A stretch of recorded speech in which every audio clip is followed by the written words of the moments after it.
While we wait, I know quite a lot of limericks. We're only doing this because of the insane demands of security, which neither Dinesh nor I asked for. We didn't want to be protected from you people. But if it must needs be that your bags are searched and your persons humiliated, it must needs be. He's ready. I'm ready. He's ready. Good evening, everyone. My name is Father Kevin Augustine. I'm the pastor of the St. Thomas Aquinas Catholic Center and the director of the Aquinas Institute for Catholic Thought. I would like to take this opportunity to welcome you all to our second annual debate in honor of our patron, St. Thomas Aquinas, whose feast day is celebrated on January 28th. St. Thomas was a medieval philosopher, theologian, Dominican priest, and the greatest thinker of his day, and one of the greatest of all time. Because of his love of truth, St. Thomas never shied away from a good debate or a heated controversy, and he is best known for his brilliant synthesis of faith and reason. One of the main methods of education during his day, of arriving at the truth of things, were several day-long disputations on a wide variety of topics. It is in this spirit that we welcome you here tonight. First, many thanks to several different groups and people. First to our Sunday Visitor Institute, the Augustine Institute, and Jim Pfaff from Opinion Times for co-sponsoring this event, to Mackey Auditorium for allowing us to use this facility, to all the students of the St. Thomas Aquinas Catholic Center who helped pull this event together, for Matthew Botker, the chief architect of this event, and a special thank you to our two speakers tonight, to Mr. Christopher Hitchens and Mr. Dinesh D'Souza, as well as to Dan Kaplis, who has agreed to moderate. Thank you very much, gentlemen, for being here with us.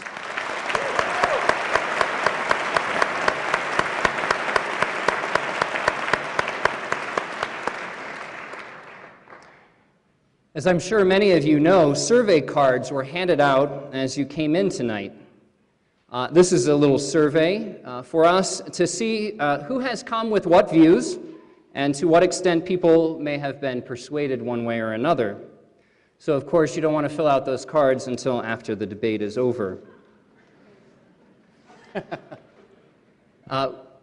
To encourage you to fill out those cards and to turn them in, we will be raffling off an iPod Touch after the debate. Not sure what that is? Okay.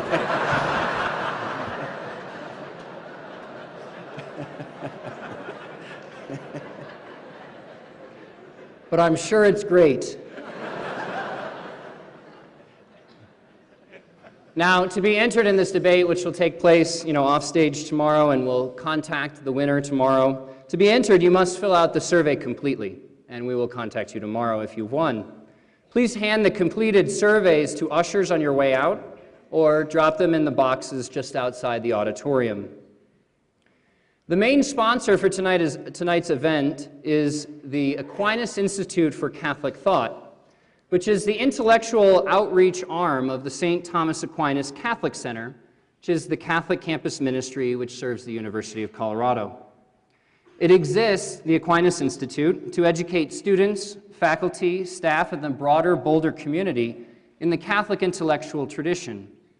We seek to establish a continuous scholarly relationship with the University of Colorado Boulder without compromise or dilution to the gospel of Jesus Christ as expressed in the magisterium of the Catholic Church for the common good of all. As you know from tonight's event, one of the many ways that we apply this mission is through an on-campus lecture series.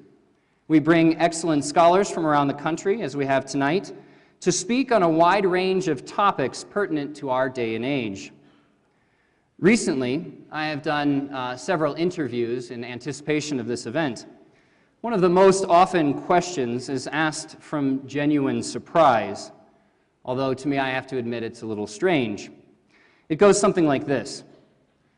Why are you doing this? Aren't Catholics supposed to be closed-minded? Afraid of questions and disputes? Is this some new modern approach? My response has been no, this is not particularly a modern approach. In fact, it's actually quite medieval. As Catholics, we are not afraid of a good debate, intellectual dialogue, and posing difficult questions, especially the most basic, which also tend to be the most profound. Who are we? Where do we come from? What is our purpose? What does it mean to be human? How does one achieve the good or happy life in the classical sense of Aristotle? Now, we believe, of course, that reason is on our side, but why not fight it out a bit? Finally, we believe that faith and reason are not opposed to each other. Rather, they illuminate one another, and together they help the human person to arrive at truth. It is with these principles in mind that we host tonight's event. Just a reminder that this is an intellectual debate rather than an emotional one. Feel free to applaud our speakers, but please refrain from any outbursts or booing.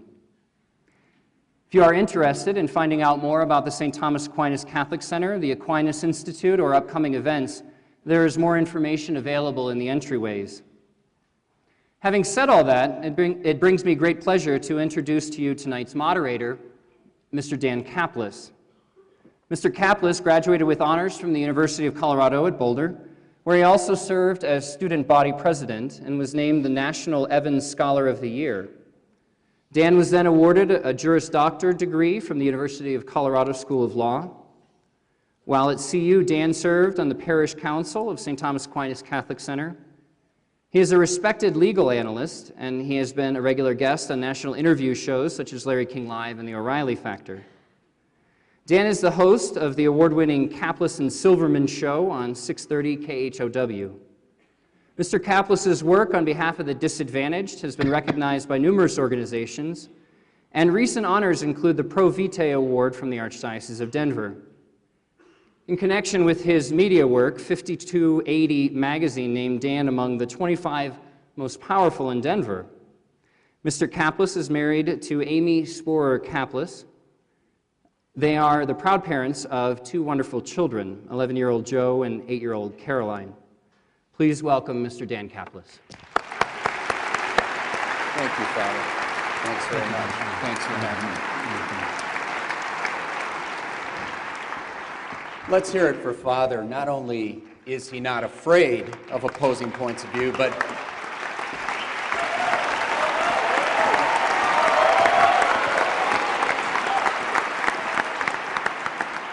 he brings in one of the most brilliant, effective, sought-after speakers in the world on that point of view in Christopher Hitchens. And so we're all grateful for that.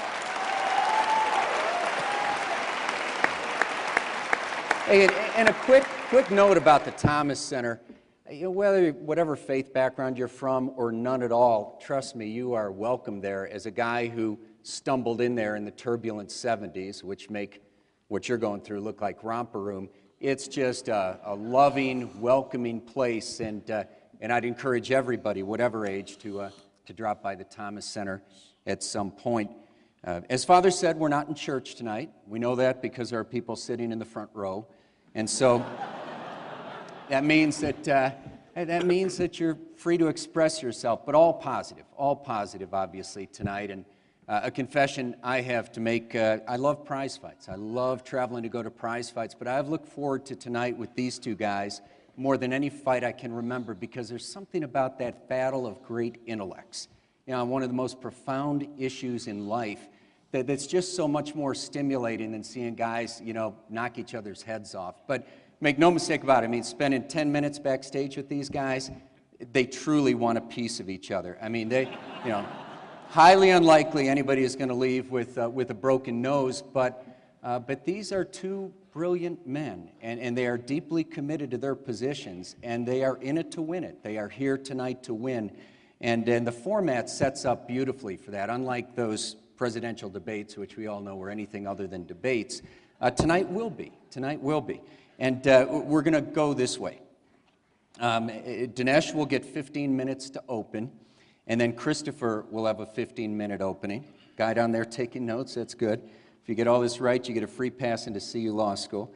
Dinesh then gets a 5-minute rebuttal, Christopher a 5-minute rebuttal, but then they go mano a mano. They get 15 minutes head-to-head, directly questioning each other, and that's going to be a lot of fun to watch. And then rather than, they've each given up some time at the end with their closing statements to give more time to you, and everybody's grateful you came out on such a cold night and packed Mackey Auditorium, so we'll have a full 40 minutes at the end for audience questions. The operative word being questions. Not speeches, not statements, etc. I have the privilege of hosting a talk show, so if we have to cut people off, we will. Not to be mean, but the whole idea is to take advantage of our time with these two gentlemen. And then Father Kevin will have the taser if anything goes on too long. You don't want to be the don't tase me bro guy, trust me. Christopher Hitchens, what an opportunity tonight. Whether you come in with a point of view similar to Christopher's or like some of us with an opposing point of view, it does not matter. This man is fascinating. He is the author of 10 books. The most recent one, God is Not Great, How Religion Poisons Everything. Forbes magazine, one of the most influential liberals in the United States, according to Forbes. Of course, a prominent editor with Vanity Fair. And again, truly one of the most sought-after speakers in the world on this topic and others as well. And, equals here. Dinesh D'Souza, Dinesh, a native of Mumbai, India, and the author of What's So Great About America and What's So Great About Christianity, 2 separate books, both bestsellers. New York Times calls Dinesh one of the most influential conservative thinkers in America. Again, he, one of the most admired and sought-after defenders of the faith, and also a foreign policy analyst in the Reagan administration. Let's hear it for both of our outstanding guests tonight. Nice to get Jeff.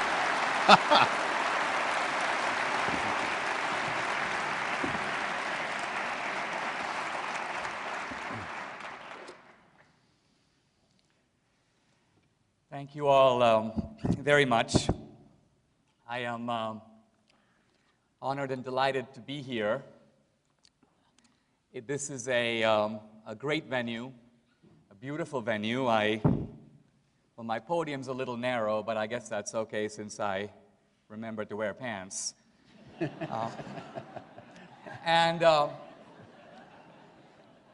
This is not my first debate with Christopher Hitchens. We've actually debated a few times before.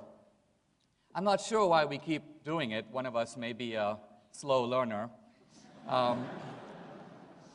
But I will say that all of our debates have been totally different. And so I always approach these with a tremendous sense of suspense and anticipation. Well, we're here to talk about what's so great about God. And I want to emphasize that in this debate, which is in not just a secular venue, but the secular venue of Boulder, which may be for me the lion's den. But our approach in these debates, and certainly mine, is to make arguments that in no way depend on the authority of Scripture or revelation, or in no way presume the truth of Christianity. These are arguments that are going to be rooted in reason and skepticism and history and philosophy. In other words, Christopher Hitchens and I are debating with the same weapons. We're debating on the same ground, which is the ground of reason alone. And so in thinking about what's so great about God, I thought I would frame my remarks by beginning to ask, what are the things that are important to not religious people, not Christians, but secular people, and in fact, atheists? I've been skimming some of the books of some of the new atheists to make a list of some of the values that the new atheists, like Christopher Hitchens, Richard Dawkins, the philosopher Daniel Dennett, the bioethicist Peter Singer, what do they care about? Well, they care about the idea of the individual. They care about science as an independent and autonomous enterprise. They care about the equal dignity of women. They care about the abolition of slavery. They celebrate compassion as a social virtue. I want to argue that it is not merely the idea of God, but very specifically the active work of Christianity that brought these very values, secular values, into the orbit of Western civilization, and in some cases, into the world.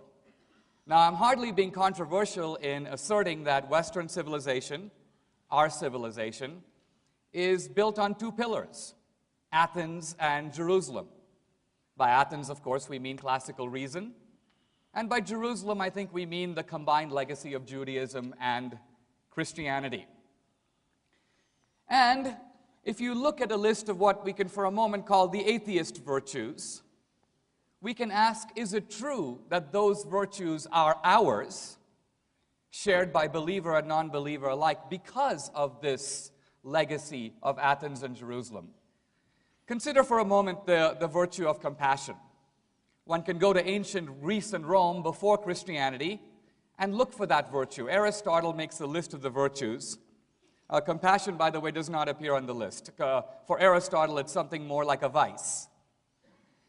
Compassion comes into the West as a new virtue with Christianity. Or consider something else, the value or preciousness of human life, an important value in our culture. Who would deny? Well, in ancient Sparta, if you were weak or sick, they would deposit you on the hillside in the winter and were quite happy to find you dead in the morning. And that's not even the big scandal. The great thinkers of ancient Greece, Plato, Aristotle, knew about this, but viewed it with relative equanimity. It was to them not such a big deal. And why? Because the sanctity of human life, the preciousness or sacredness of life, was simply not a cardinal value in classical antiquity, in Greco-Roman civilization. That became important to us with Christianity. Sam Harris, in his book, The End of Faith, says that the Christians bear a big responsibility for slavery. And yet slavery has existed for millennia in every known civilization. For many centuries, slavery needed no defenders because it had no critics. It was like the family, taken pretty much for granted. Only in one civilization, the civilization called Christendom, did slavery become controversial. And some people say, well, we had to wait till the Enlightenment and the modern period for that to happen. Not true. Slavery was in fact withered and abolished in Western civilization and in Europe, largely between the 4th century and the 10th century. Then there was a second anti-slavery movement in the modern era, in which groups of Quakers and evangelical Christians began to take the idea, a theological idea, that we're created equal in the eyes of God, and to draw from that a political lesson. Namely, no man has the right to rule another man without consent. And by the way, this idea becomes not only the moral root of abolition or anti-slavery, it's also, if you think about it, it's also the moral root of democracy. Why? Because democracy is based on the idea that no man, no person has the right to rule another without consent. And so the point I'm trying to make here is that whatever you think of God, even if you're not a believer, it seems to me to be the beginning of intellectual and historical honesty to acknowledge that all of us, Christian and non-Christian alike, are in fact standing on a pillar that we ought to respect and acknowledge. In some senses, even the values that Christopher Hitchens stands by would not be here, and he wouldn't hold them if it wasn't for the role of Christianity in the world.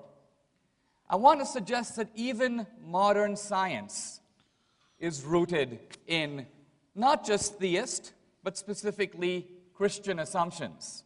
This seems a little bit strange to some people because they say, oh, science is based on reason, but religion is based on faith.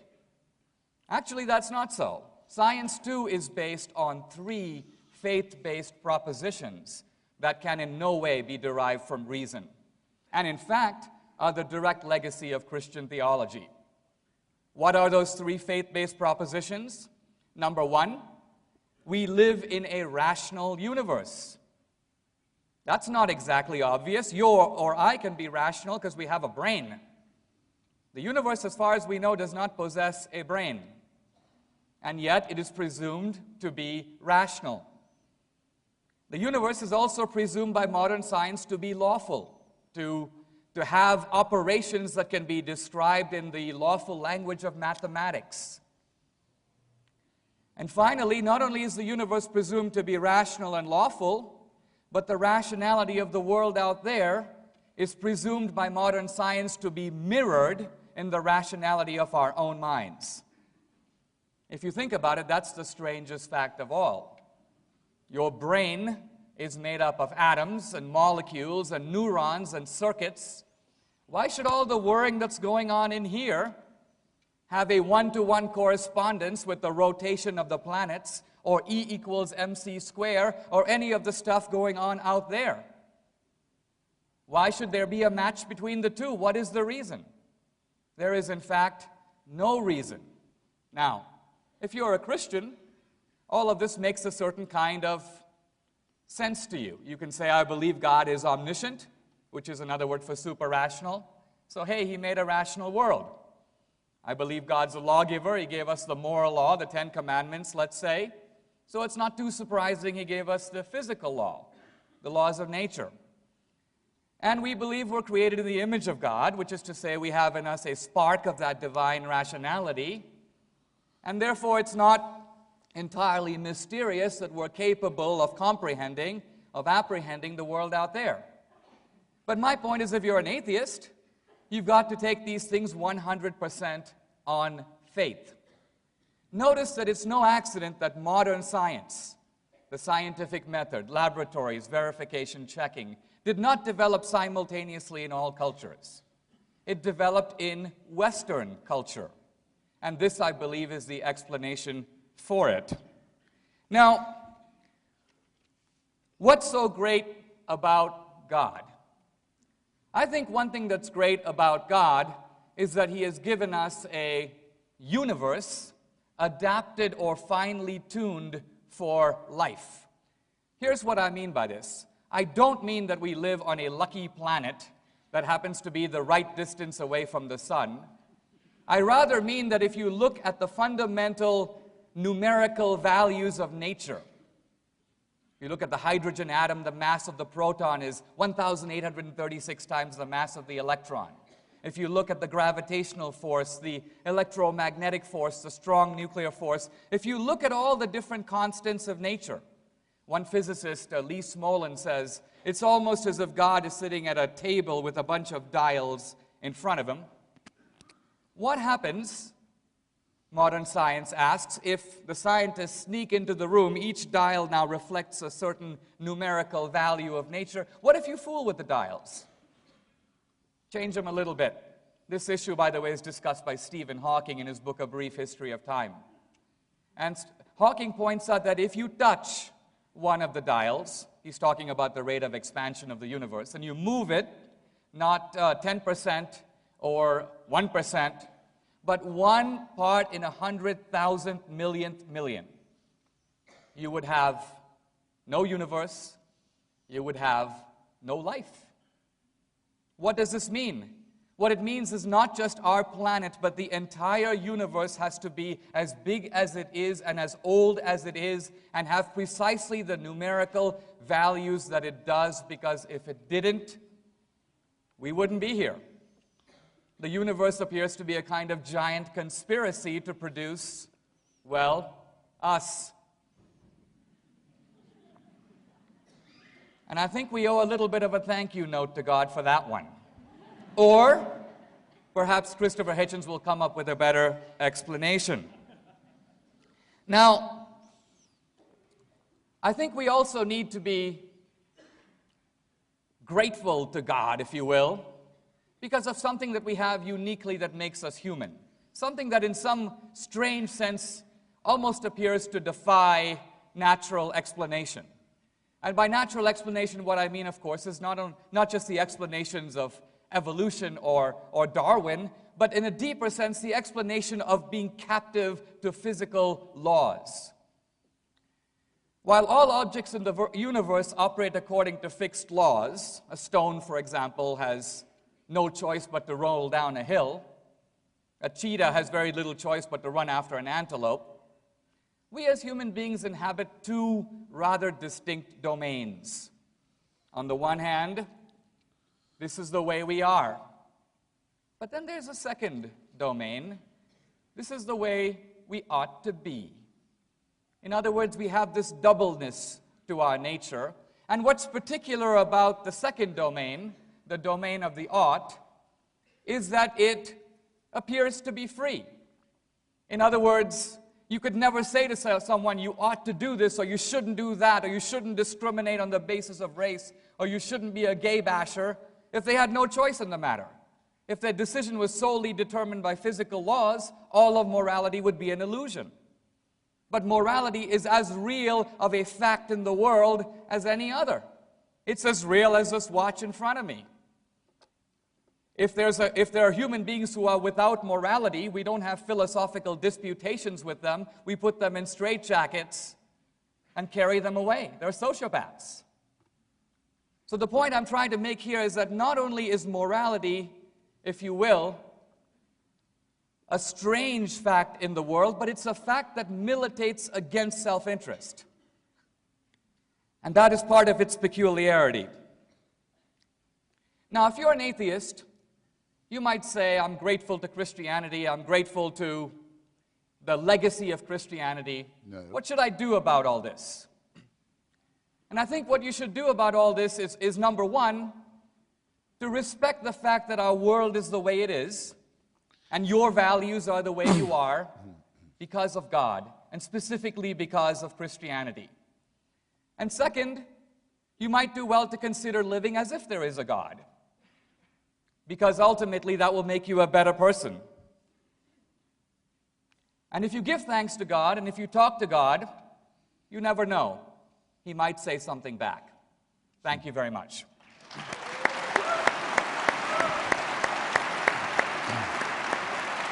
Shall I just do it? Yes, sir.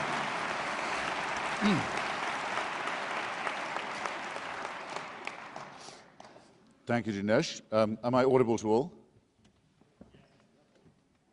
Make it more convincing. Can you hear me? Okay. Thank you, Dinesh.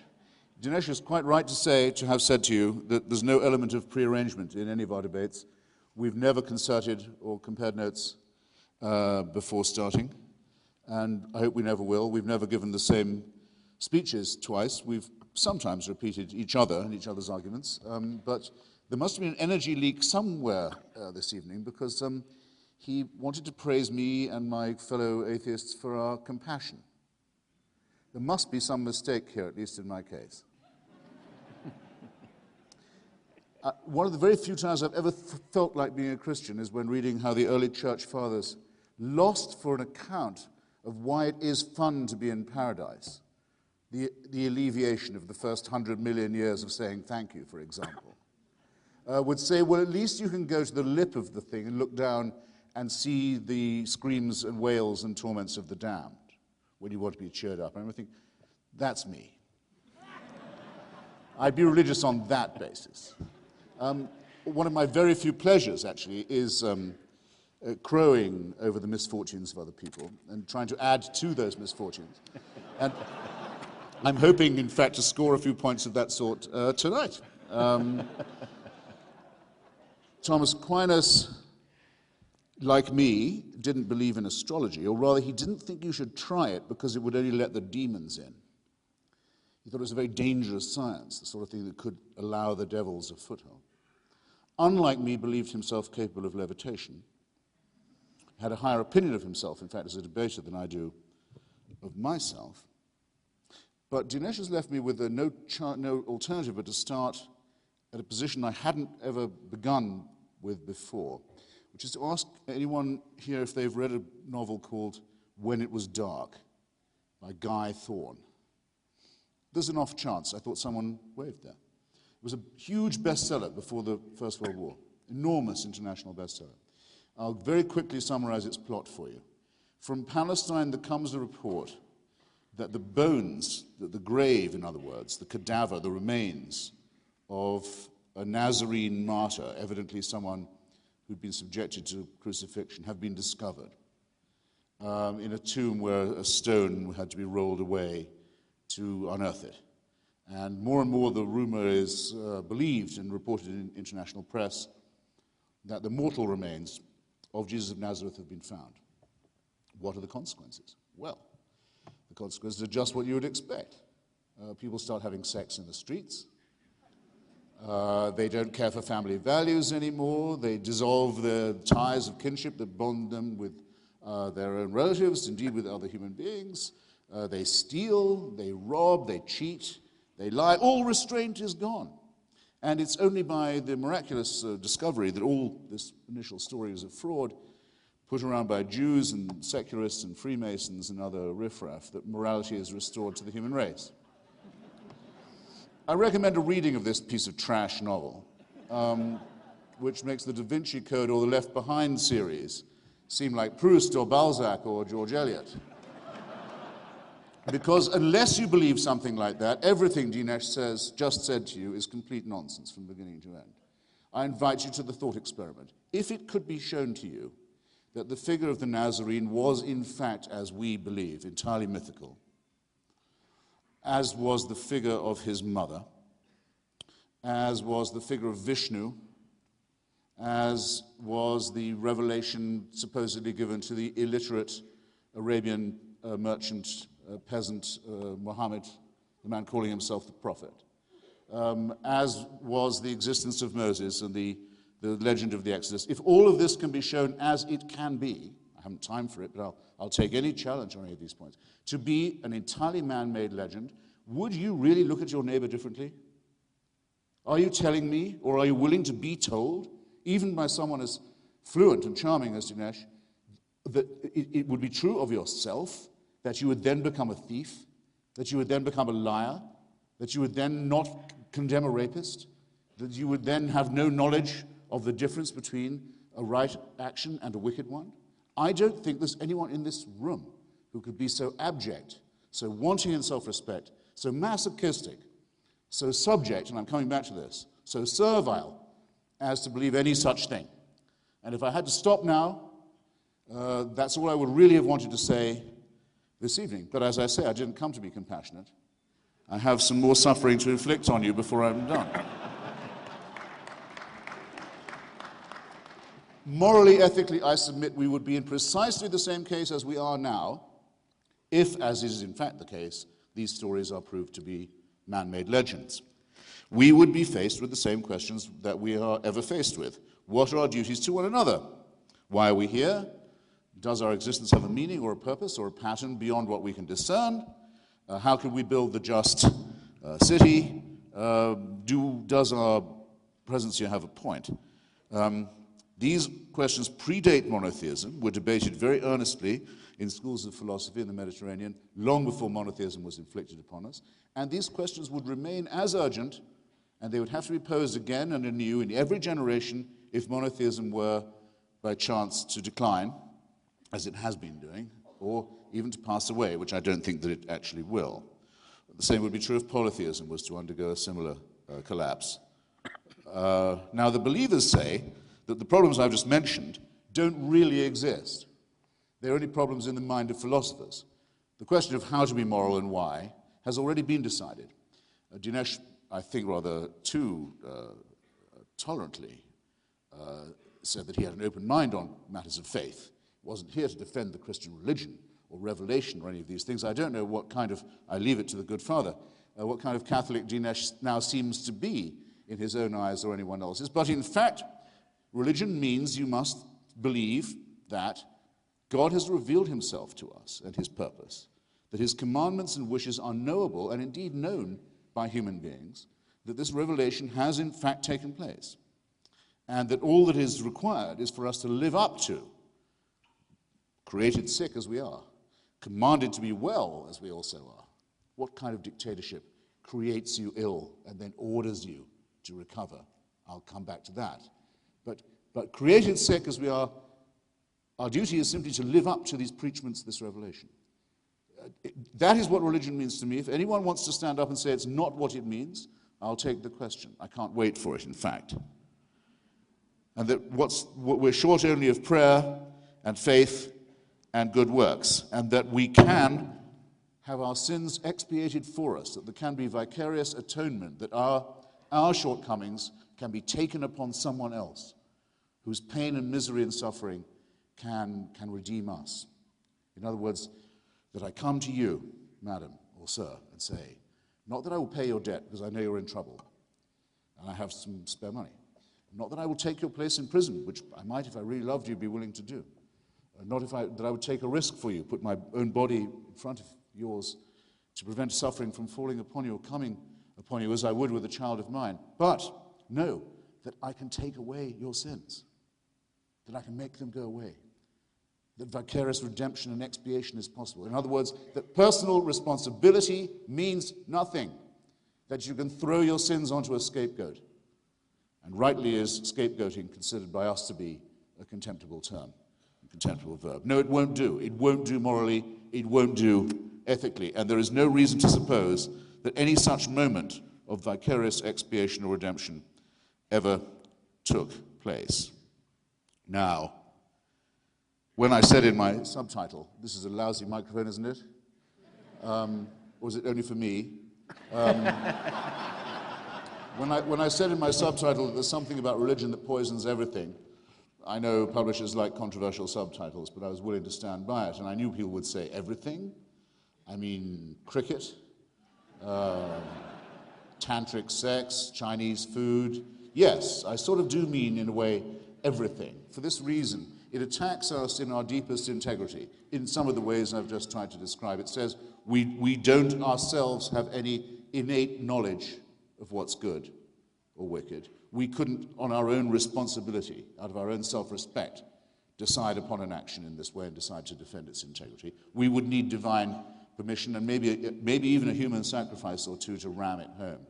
For this to occur, and I go on to say that it makes intelligent people say stupid things, and it makes decent and kindly people do and say very cruel things. And I'll just give a couple of examples.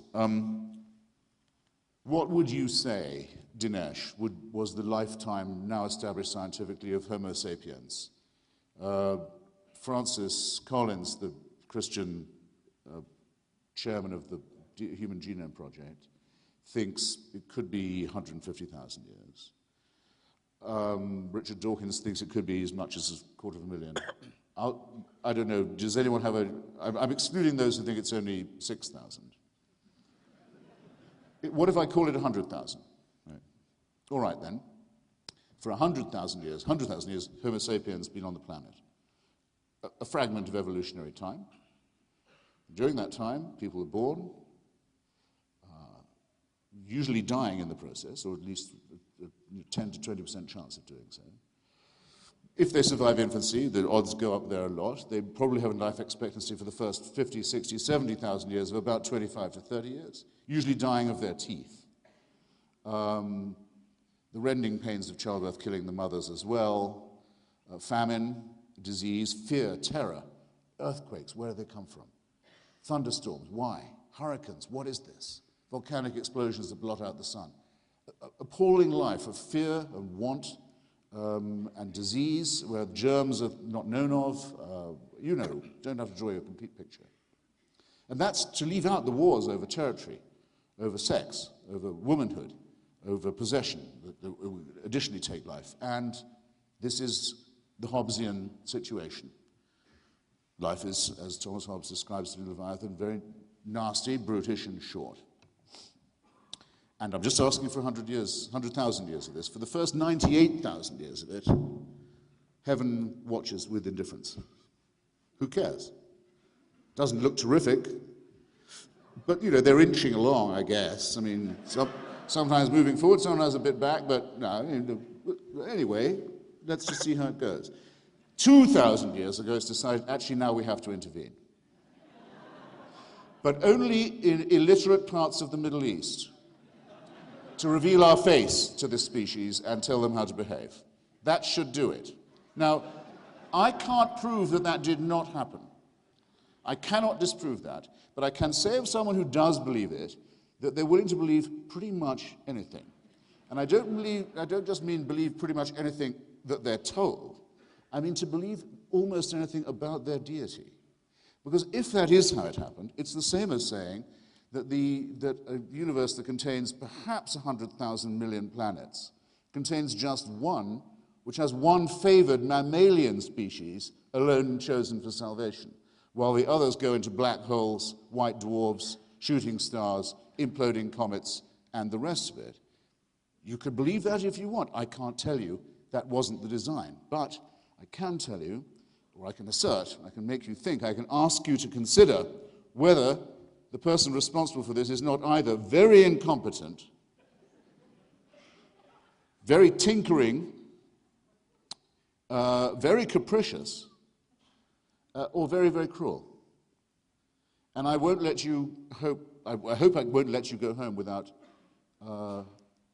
leaving these questions in your mind. I'm not going to answer them for you. I'm going to hope I've placed them where you'll have to think about answering them for yourselves. And I see my time is very nearly exhausted. In other words, I think that our morality is innate, our ethics are innate to us, as they are in other mammalian and primate species. It's observable that there are solidarities, there are ways of group behavior, family function and so forth that make it clear that without this kind of evolution we wouldn't be having this discussion. We wouldn't be here if we only looked out for each other, and other primates and mammals know this too. In that case, since the evils are innate in us as well, what are we to do? Are we to invent another supernatural person who's responsible for those, as the religious tend to do? Those don't come from this God, they come from another God, an evil one. Well, fine, if you wish, if you want to do it, if it makes you feel better in some way, invent another supernatural entity. There's an infinite multiplication of them that you can do, as Aquinas did with the demons, as Muhammad did with the desert jinns. Keep multiplying these assumptions. But how long can a healthy mind be satisfied with the infinite replication of supernatural assumptions when the natural world explains itself, and when we already have enough explanation for why people are encoded and programmed the way they are, and where our knowledge of that is increasing all the time? What is, and I'll close on this and I'll be quick, what we risk if we take the supernatural route is the idea of an unchangeable, unalterable authority, one apparently benign, one apparently wicked, both of them eternal, both of them unchanging and unchangeable, and ourselves as their playthings and their objects and their raw material. This is the origin of the idea of the totalitarian.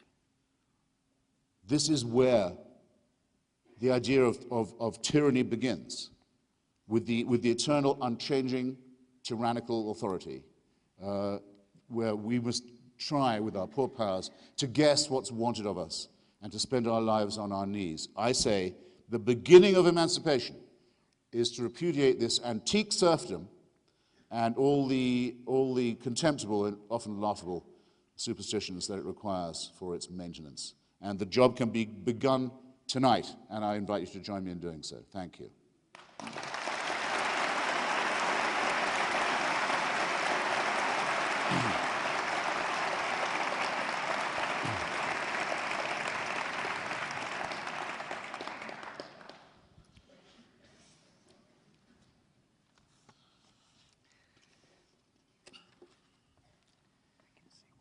When I first came to America from India, as an exchange student, I was assigned to live in Arizona.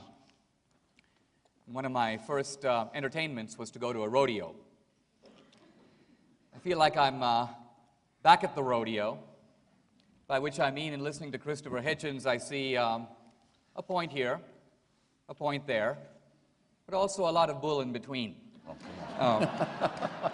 Come on, baby, I could have said that. Now, as an act of Christian mercy, I will skip over the issue of whether Christ was in fact an historical person. I will focus on what I take to be Christopher Hitchens' two main points. One of them I want to say a gross misunderstanding of my opening argument, which was in no way the claim that Christianity or religion is the sole source of all morality in the world. In fact, where do we get morality? I said myself that if we want to figure out what's right or wrong, we get morality from the voice within. Conscience is, for each of us, the practical arbiter of morality. And of course, the atheist and the believer alike share conscience. The point I was trying to make was maybe a little different, and that is, it is one thing to say that the golden rule is universal, and quite another to say that within our civilization, this very important force called Christianity has had some very specific cultural impact. That's not to deny conscience. It's not to claim that in the absence of Christianity, there would be cannibalism and genocide. But we would be a very different civilization. How do we know that? Historically, ask yourself this question. Slavery is universal. Who can name an anti-slavery movement outside of Western civilization? Well, I can. There's always been one group opposed to slavery. That group has been called slaves. But I'm talking about something different. I'm talking about Abraham Lincoln's idea, as I would not be a slave, so I would not be a master. That's remarkable. Lincoln doesn't want to be a slave. We know that. He doesn't want to be a master either. Or think about something else. If tomorrow there was a big famine in Rwanda or a tsunami swept the coast of Asia, what would happen? All the Western countries in unison would rise up. There would be cries of outrage, Doctors Without Borders, the Red Cross, donations, missions, and so on. There are other rich countries in the world, the Muslim countries, now India, China. There would be a kind of great wall of silence. Why? Because in those cultures, this idea of universal brotherhood is not as much of an established value. When I was growing up as a kid in India, one of the proverbs we learned was the tears of strangers are only water. So it is quite a different point to say that Christianity has had a very specific impact. That was my point. Now I want to turn, if I may, how much time do I have left? A minute and a half to discuss this issue of the absentee God, raised very much at the end. And I'll only be able to touch upon it, I'll come back to it. I want to suggest that if we are evolved primates, Christopher Hitchens' view, we've been on the earth for 100,000 years, the problem that he states is far bigger a problem for his position than for mine. I've got to try to explain why God acts in the world as he does. He has a bigger problem. Think about it this way. If we're evolved primates, about the same size as we are now, with about approximately the same brain size we have now. Nobody claims that Homo sapiens has radically altered in this interregnum. History becomes a complete mystery. Because if you go into history class here at the University of Colorado in Boulder, and you say, I want to hear about human history, they say, let's begin with the Sumerians, 3500 BC. Then we'll move on to the Egyptians. In other words, history begins around the year 3000 BC. So my question is this. If we are evolved primates, about as smart as we are now, how is it the case from a completely secular point of view that Homo sapiens, for the first 95,000 years of its history, accomplished absolutely nothing? In other words, no wheel, no plow, no writing, and then suddenly, mushrooms of civilization, the pyramids, and then the Cathedral of Chartres and the Cathedral of Notre Dame, and pretty soon we're on the moon and we're using iPhones. It's almost as if human history is this great airplane trying to get off the ground. For 95,000 years it goes up, bang, up, bang, up, bang. And then suddenly, mysteriously, about 3,000 years ago, take off. I might almost venture to suggest that it almost seems as if some transcendent creature leaned into the world and breathed some kind of a message or a soul into man, and suddenly savage man became biblical man. And that seems to give almost a better explanation of this dramatic takeoff of human history than the lame assertion that we've been around for all this time, and only in the last 1% of our life did we start figuring out stuff. And so it seems to me that we should be skeptics. But Christopher Hitchens is a one-way skeptic. He is skeptical of the claims of religion, but applies little skepticism to his own claims. Thank you very much. Well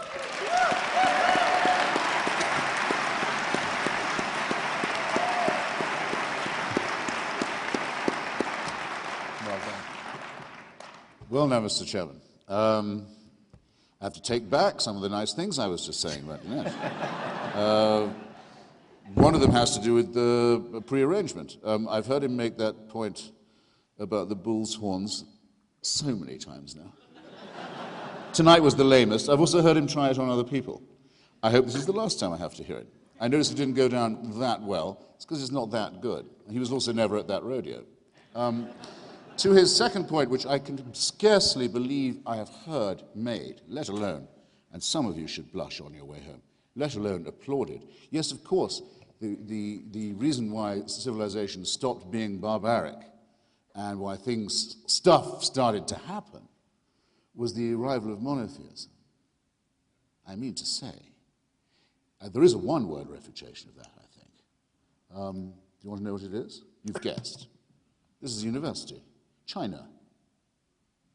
When the first missionaries reached the emperor at Beijing, as he sat amid a civilization that dwarfed anything that Europe and the Middle East or Latin America, even at its height, had ever produced, he said, if what you are telling me is true, how has it taken so long to reach the people of China? No, I'm sorry, there are some arguments that just won't do and don't require any further refutation.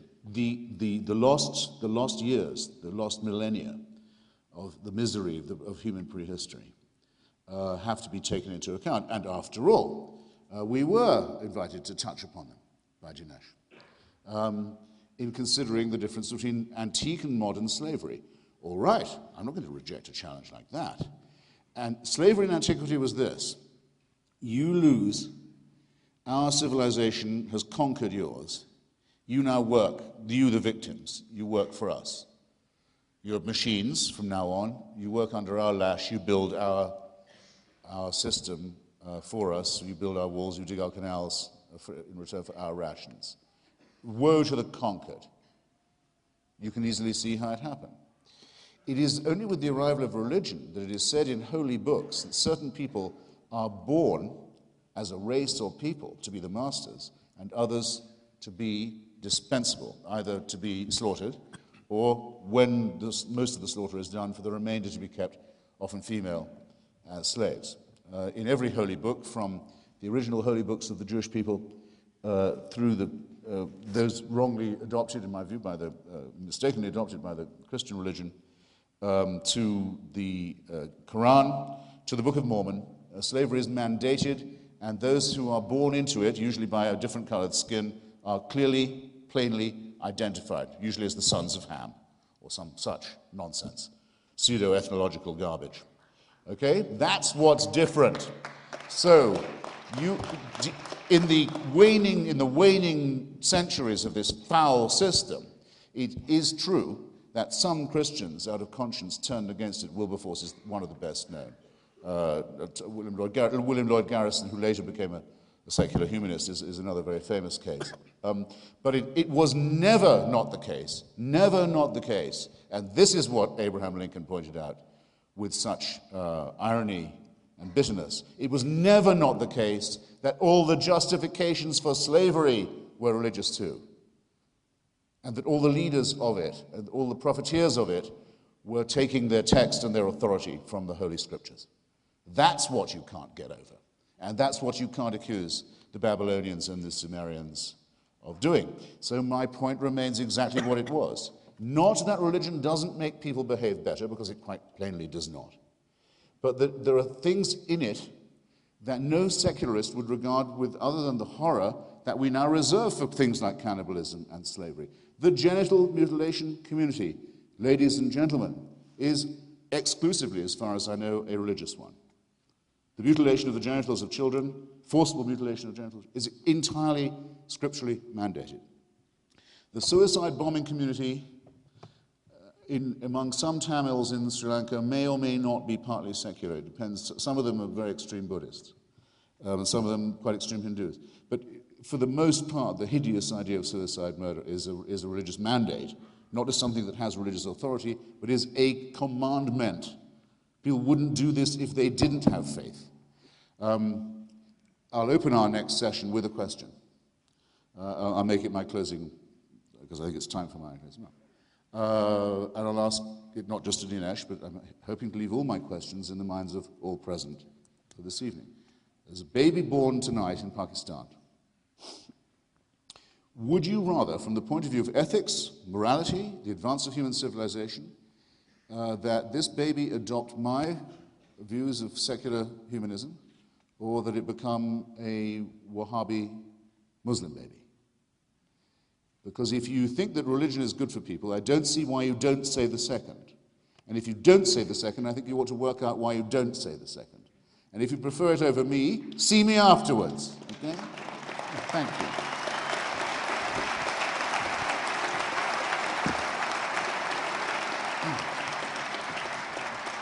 As great as the conversation has been so far, it's about to get better, because at this point, the gentlemen will go head-to-head, and they'll pose questions to each other. I'm back.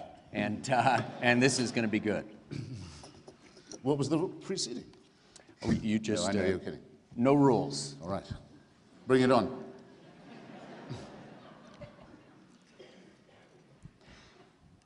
I think I would agree with you if given the choice between the Hitchens philosophy or Wahhabi Islam, I'd have to go with you, Christopher, although by a fairly narrow margin. But I could easily turn that example on you and say, if you had to choose between someone adopting my philosophy or becoming one of Stalin's henchmen, trying to eliminate religion from the world and establish the workers' paradise, my point is you've got to compare like with like. You can't compare. One of the things that's very striking, and you see this very often, is that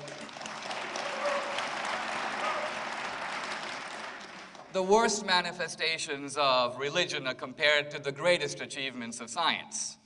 Nobody says, let's compare primitive religion to the science of Thales. It's always, let's compare the worst of religion to the best of science. Well, this is a questioning session, so we're going to go a little bit back and forth. Let me pose a question to Christopher, picking up this issue of whether or not Jesus is mythical, because you emphasized it with some ferocity. Do you believe that Alexander the Great was in fact an historical figure? Yes. Do you believe that Socrates was an historical figure? No. What about Aristotle? We think that it's a sure thing that Aristotle was the tutor in philosophy of Alexander of Macedonia. The figure of Socrates is not known to us except through descriptions of him by, I have to use the word, later disciples. But it doesn't matter, you see, I can still say I'm for the Socratic method. Well, I think nothing depends for me on the demonstration of his physical existence, it's a matter only of ideas. No, the point I'm trying to get at here is this, and I'm trying to show the way in which you are essentially abandoning all canons of historical scholarship when it comes to the ancient world. You're applying a standard to Jesus that you'd never apply to other figures, which, I mean, I don't know if there's a philosopher in the world who considers Socrates to be entirely mythical. I didn't say that either. I said we have nothing that we could call historical proof of his existence. I'm not at all varying my rules. They're the same as they were for the Nazarene question. We have pretty good historical proof. We have Plato, we have Xenophon, we have Aristophanes. Why would all those guys make up Socrates when some of them approaching him critically, some of them approaching him? So historians generally agree that there's no good reason to make up Socrates. But the reason that you've got to say he might have been made up is you're establishing essentially an impossible canon of historical verification. Most of the historical figures in the ancient world are attested to by one or two, or in Christ has probably more attestations than many other figures whose historicity you wouldn't doubt for a moment. Dinesh, I don't know why you're doing this to yourself. I'm doing it to you, the existence of actually. the Macedonian royal house is an archaeological question as well as among many others. It's decidable in innumerable ways. The probability of there having been someone with the one name of Socrates is very high, but it can't be absolutely attested to, and it doesn't need to be, because those ideas would have been in someone else's mouth if they weren't in his. The idea, it surely is important to you that the physical existence of Jesus can be proved in a rather different way, since he is the Son of God, and the Word made flesh, and born of a virgin, and by his death we are all healed. So you've got a little bit more riding on this than I do, my point. and you've got no evidence for it. None. We're not. There is no evidence for any of these propositions. I may have a lot riding on the resurrection, and we're not talking about those things. We're really saying what you seem to be saying. I'm sorry, but I am insisting on talking What about you seem to be saying, even though we have we have the Gospels, we have the Acts of the Apostles, we have the testimonies of Suetonius, Tacitus, Roman sources, Greek sources, Jewish sources, including Josephus, then we have an early Christian movement following Christ that has no incentive to do so. They're in a persecuting Roman Empire. Many of them go to their deaths because of Christ, and you're saying they all went to it because of a made-up guy. That's historically preposterous. No, it's and not. Most historians agree with me. the willingness of people to die for a rumor or a delusion or an illusion is very well attested. There's no element. There's never been, alas for our poorly evolved mammalian primate species, there's never been a period of history, however modern, where that won't happen. Look at how many people are still willing to do this for Joseph Smith, for example. Or for a deluded epileptic called Muhammad, a plagiarist of some of the foregoing. I repeat, if you will accept this for one, will you not accept it for all? Or are you not obliged to accept it for all? Are not all these prophets and revelations equally valid or equally false? My position is at least intelligible. Let's come to your question about... And consistent. May I ask you about the question about religion poisoning everything? And I want to read a list of a few names. Dante. Did religion poison Dante? Did religion poison Shakespeare? Did religion poison Milton? Did religion poison Bach? Did religion poison Handel? Did religion poison Michelangelo? What about Bernini? What about the guys who did the Gothic cathedrals? Yes or no? Yes to Dante. Made him waste a lot of his talent on descriptions of hell. Very gloating, very poorly written sadistic accounts of what happened to people who he didn't agree with. That was a real waste of his What talent. about Shakespeare? Was he in the same league? Ruined by religion? No, with Shakespeare, well, I'm forced to the belief that if he wasn't himself a secret Catholic, he was probably from a closet Catholic family, and that there's some intriguing evidence in his work of the practice of the ancient Mass and so forth, and that's worth knowing, but it neither adds nor subtracts anything to his talent, and that when someone writes, when in disgrace with fortune and men's eyes, I all alone beweep my outcast state, and trouble deaf heaven with my bootless cries, and look upon myself and curse my fate, wishing me like to one more rich in hope, featured like him with friends possessed. You want to ask two things. One, who is this person of whom Shakespeare is jealous? Who is this man he wishes he was? Who is the man who has so many more talents, more friends than him? And second, he got it right about deaf heaven and troubling it with his bootless cries. He knew what despair was. He knows that the realization that you must begin with is that the heavens are empty and that we have to deal with each other here on earth, and this is the only life we have. Otherwise, we wouldn't need Shakespeare. Christopher, We this could- is we can have why... the holy books. Do you want to go on through all the architects and poets? I'm willing to do it. No, but this is why you are such a charming evader. Because my point I is asked you, that ladies and gentlemen, Shakespeare's did I evade the moral, question about Dante or Shakespeare? Shakespeare's moral universe is inconceivable without Christianity.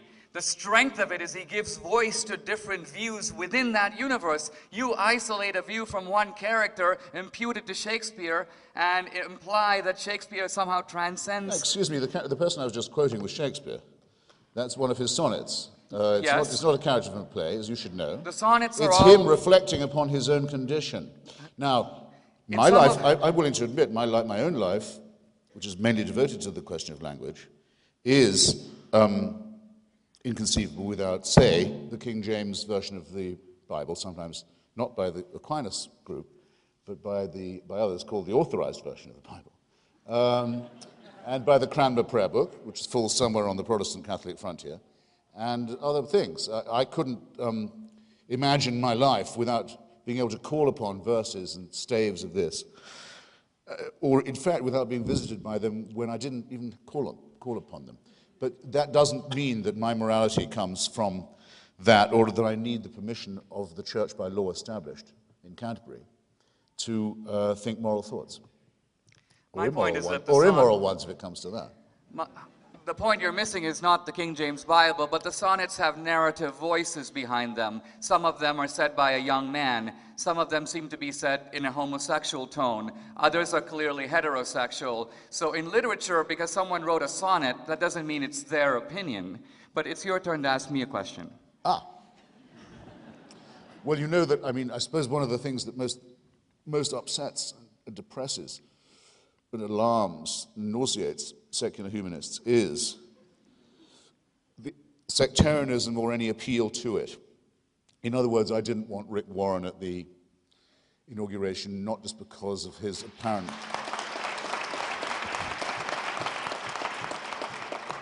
not just because he's a boring, fat dunce and so on, but because... and not because he's not inclusive enough about gay people, because he doesn't have to be inclusive about that if he doesn't, but because he was openly willing to say to a Jewish woman who asked him in public, could she too go to heaven or come to heaven? No, you can't. Now, I don't see how he can't say that. I'm throat-clearing Dinesh in this way because I want to ask you something, and it's another question I want to lodge in the minds of others present here this evening. To be a Roman Catholic is not to believe that religion is a good idea, all right, or that God is a good thing, or that the Bible contains some true stories. It is to believe those things too, but it is to hold the belief that if you're not a Roman Catholic, you're not going to be saved. Now, so I'm asking you, and we now have a fresh occupant of the Holy See, Mr. Ratzinger, as he'll always be to me, who is increasingly determined to restore the doctrine of ex ecclesia nulla salus, that there is not just the church, but there's one church, one true church. Well, I'm going to ask you anyway, and you must have asked yourself, and I'm going to ask everyone else present for their consideration. Do you think that's true or not? I think it is not true, and I think it is also, not only is it not true, it is actually not the Catholic position, and... Stand up, that man. And to go even further, look, I don't even think, I think you've got to be careful here because... I was trying to be. Even from an evangelical point of view, you mentioned Rick Warren, and even if someone takes the Bible for what it says, literally, I'm not a biblical literalist, but even if you were, the Bible says really very clearly that Jesus is the way, in fact the only way, to salvation. But there's a second proposition that is often confused with that, and that is everyone in the world, whether they lived before Jesus or whether they lived in other cultures, but if they have not positively accepted Jesus Christ, they are going to hell. There are two groups of people who infer this. One is a certain type of extreme and ignorant fundamentalist, and the second is a certain type of equally ignorant atheist. Both read the Bible the same way. and draw from it conclusions that are actually neither stated in Scripture nor, in fact, the position of either the Catholic or the Protestant churches. Well, we'll explore that further, but I was going to say, not my problem, but I was rather amazed to have elicited such enthusiasm from people clapping, saying, no, the church has never claimed to be the one true church. I mean, you can clap that if you like, but it doesn't seem to me to be historically true. Anyway, it's nothing to me. I just wanted to know which side of it you took, but you don't seem to have everyone with you. It's not a matter of taking sides. In Catholicism, there is something called the development of doctrine. So even if you can show it was believed in the 3rd century A.D., it doesn't follow it's the Catholic position. Well, people used to lose their lives on these propositions, so let's not be frivolous about them. Then, if you want me to be ecumenical, I'll be ecumenical then. Do you think that it is better to be, and more likely to lead to your salvation, to be a Christian than another kind of monotheist? Of course I believe that. Can I ask you on what grounds that your superior claim rests? That it makes you better than a Muslim or a Jew? Certainly. Give me a minute to lay it out. By all means. And I'm going to tie my hand behind the back by doing it in purely secular terms. Let me start with a proposition I think no one in this room would disagree with. Things in the world are not what they ought to be. Anyone disagree with that? No. That means we live on two levels, don't we? We live on this is the level of the way things are. Let's call it the human level. But we all know that there is a second level. That's the way things ought to be. Let's just perfect goodness, perfect beauty, truth, and so on. So you have these two levels. Let's call them for a moment the human level and the divine level. Now, all the religions in the world are aimed at trying to ask, how can this chasm between the human level and the divine level be bridged? You ask about Judaism and Islam, so I'll refer to those two. The Eastern religions have one solution. I'll set it aside for a moment. Judaism and Islam jointly believe, and I say jointly, they believe it in slightly different ways, but the solution is similar, that the way for this chasm to be closed is for human beings to build a certain kind of a ladder from man to God. What is the shape of this ladder? When in Islam, it's the 5 pillars. Pray 5 times a day, observe Ramadan, do charity, go to Mecca. In Judaism, it may be different. Dietary regulations, and so on. But the idea is these are human efforts to ascend to God.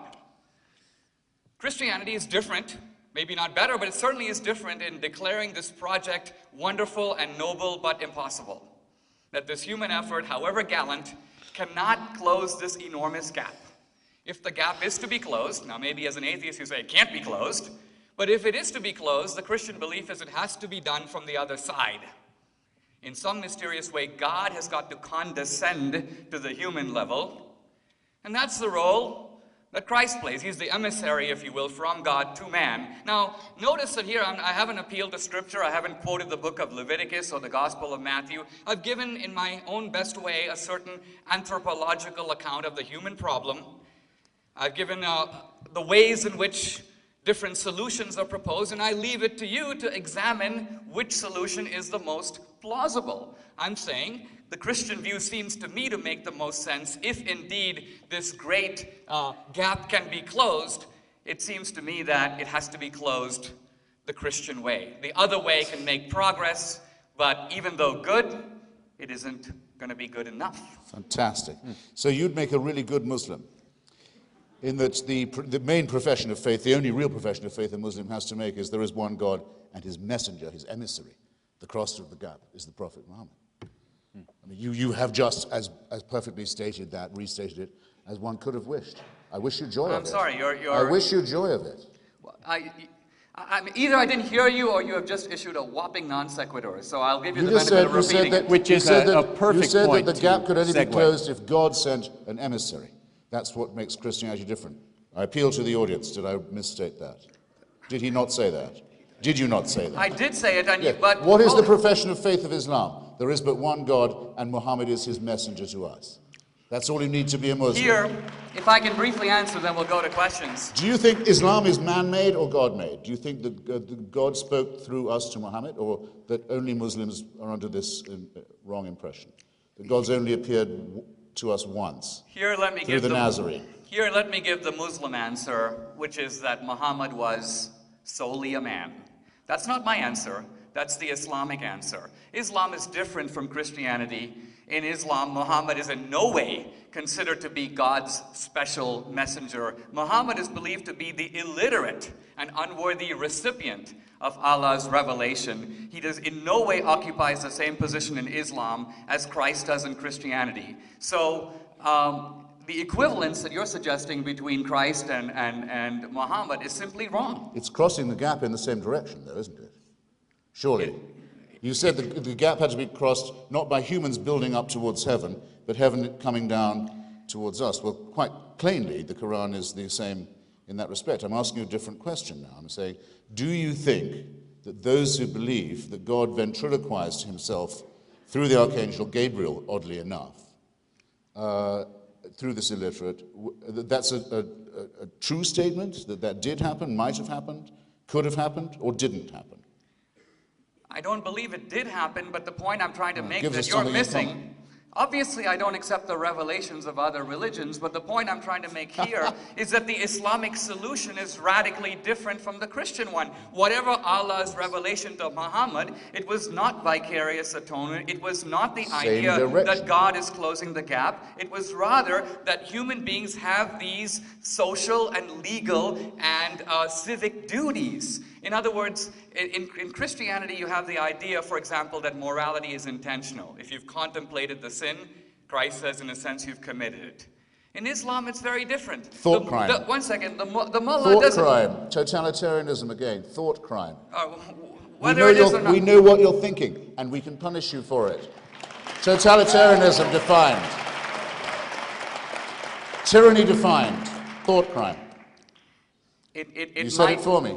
It might be a thought crime. Christ says nothing about punishing one's thoughts. Christ basically is simply defining the nature of sin. Our legal system is based on the idea that offenses rely in part on the intention. That's why a first-degree murder is different from a crime of passion, for example. That's another example of the way that Christianity has shaped our legal culture. No one comes to the Father except by me. That's not judging you on what you think. But it's one thing to say. It's one thing to say that Christ is the means by which people get to heaven.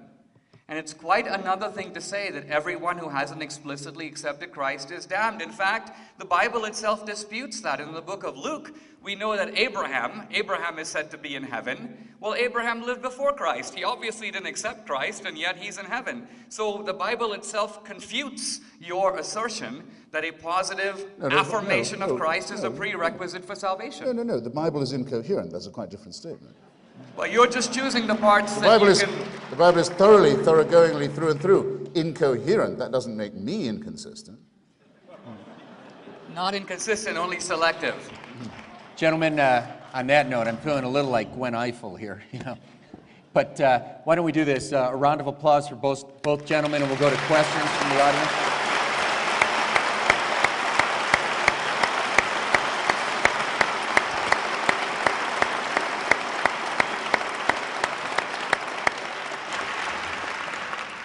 Fantastic. As I mentioned earlier, both gentlemen have given up some of their time, so we'd have more time for questions. We'd ask the questioners to be as focused, precise as you possibly can, and put it in the form of a question, please. Sir? Very nice. Deferring, sir? Thank you, gentlemen, both for your wonderful remarks tonight. My question may be an entirely whole new debate. I'd like to hear both of you respond, but in particular, Mr. Hitchens, I address this question to you if I can't get response from both.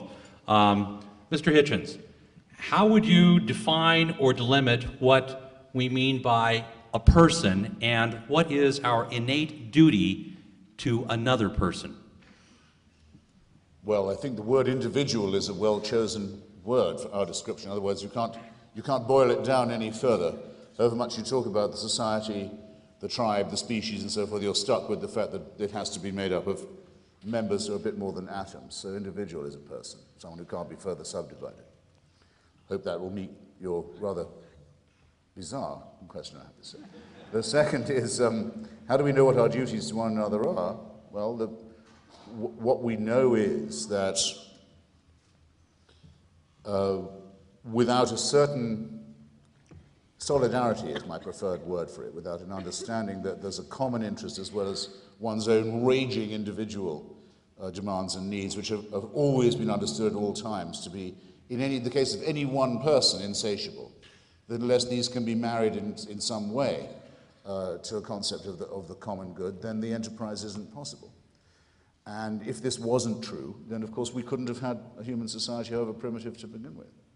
And the same conclusion is observable among other primates who have families, tribes, kinship, and so on, and some other mammals too. There's no reason to suppose that evolution has given us any special privileges in exchange for our recognition of these facts.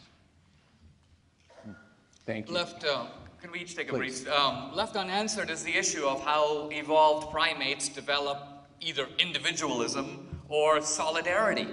I've watched the Nature Channel a few times, and I don't see much of either.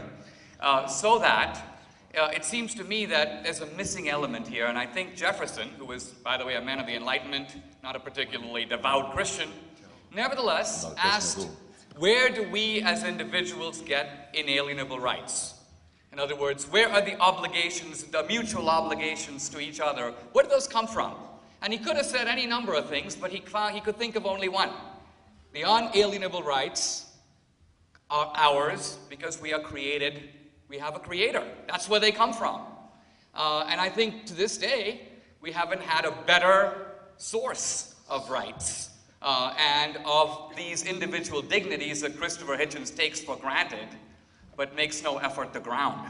Okay, then I'll have to, if you don't mind, because as a minor member of the Jefferson Biographer Club, I'll just have to say what I think about that. It is true that the Declaration speaks of inalienable rights from a creator. But in my opinion, this is a negation of what had been, up till then, the only way right was ever mentioned, which was that there was a divine right of kingship. If you recall, that's what was being overthrown. Had already been overthrown in part in Britain, was being overthrown in the United States. The claim of the king to have his authority from the creator was false. Now, if that claim is false, and I believe that it is, there is no divine right of kings, you can do one of two things. You can either say, well, if there are rights, then everyone should have them and claim them from the creator, which is a sort of tautology. Or you can say that rights don't come from a creator, that they are innate in us and in our species, and we'll get the ones we fight for and defend. We won't get the ones we don't. And most of the time, we're defending these rights against theocracy. May I be offered just one thought?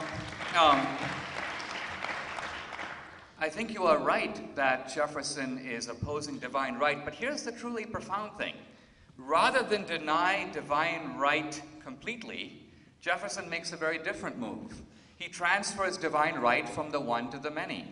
In other words, Jefferson shows by his statement that he agrees with divine right, but the divine right is not conferred on the monarch. It is conferred on the people as a whole. Well, but that's precisely the error I was just identifying. If you can suck one right out of your thumb and call it divine, why can't you say, well then, oysters have the same right, that it comes from their creator? There is no, as you yourself have pointed out, with the rights industry, no real limit to this, especially if you attribute it to the divine. Generally speaking, though, the struggle for rights is a struggle for humans to assert themselves against other humans who want to oppress them in the name of God. Do you mean, sir, that we do not have, and it's me again, the questioner. Yes, sir. Do you mean then... You suddenly seemed a little, what shall I say? Omniscient? It just came from somewhere else. That's it. Gave me a nasty turn. Yes, please, go ahead. Do you mean then that we do not have any innate rights towards each other other than what we assert by force? Did I hear you right? Or did I hear you wrong? I tend to agree with those who've said that the concept of right, of recht, is a human creation, that it's an arbitrary creation, yes. And that we'd be better to say that we get the ones we fight for, that we don't get the ones we don't, and that our duties and solidarities with each other are mandated by evolution and are not in any sense predicated on anything supernatural. Thank you. Sir? My question is looking a little bit more forward. You mentioned earlier, imagine if Jesus Christ had been proven to no longer be God or God's Son. Imagine, if you will, a future where science is accepted as a total dogma of thought and reason is the ultimate arbiter. In that world, would humanity not find its own ways to tribalize again and have its own strife? There's the TV show South Park has a funny episode about this where they actually say in the future they fight over science as opposed to fighting over God. And for you, Mr. D'Souza, in the same way, in a world without God, is it really so unimaginable? I mean, is there a possible way? Could you imagine a future without it in the sense of humanity still being humans? And I'd also be remiss to say, in the great tradition of these debates, is it possible that you gentlemen might be able to go to a pub after this and continue over beers? I'd be happy to buy.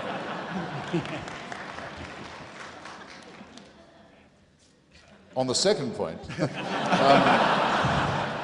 I think it's Christopher, as certain as anything can be that I'll be in a bar an hour from now. And Dinesh quite often, Dinesh and his wife have often joined me there.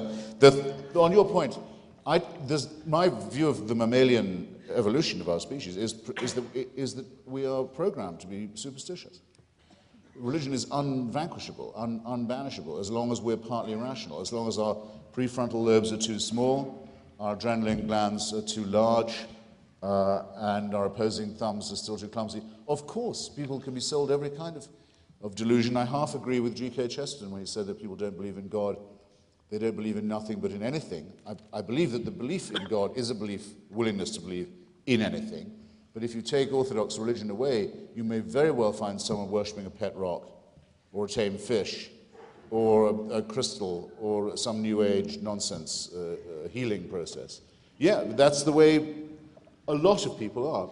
I just would like to say that there's a solid minority of us who are not impressed by any of this. And we're citizens too.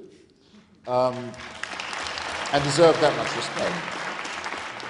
A tiny thing, just to reignite the disagreement that Dinesh and I have. He said science is based on reason. I don't think that's absolutely necessarily true, because humans aren't based on reason. Newton, for example, believed that the Catholic Church was Antichrist, and that only Protestantism was true, and that the Trinity meant that you shouldn't be allowed to teach at Cambridge University if you believed in it, for example. Joseph Priestley, the discoverer of oxygen and carbon monoxide, believed in the phlogiston theory. Alfred Russel Wallace, Darwin's great collaborator and maybe progenitor, was never happier than going to a spiritualist seances. A lot of these religious people, scientific minds, were terrific crackpots. It's not until Einstein, really, that you get something like pure mind as a scientific expression. I would prefer to say that science bases itself on evidence as well as reason, and that's the missing term in Christianity and Islam and Judaism and the rest of it. A good scientist will say, here's what I'll tell you now in advance would prove me wrong. Here's what I think is the case. But if you find this, I'll tell you now, I'll climb down. So for evolution,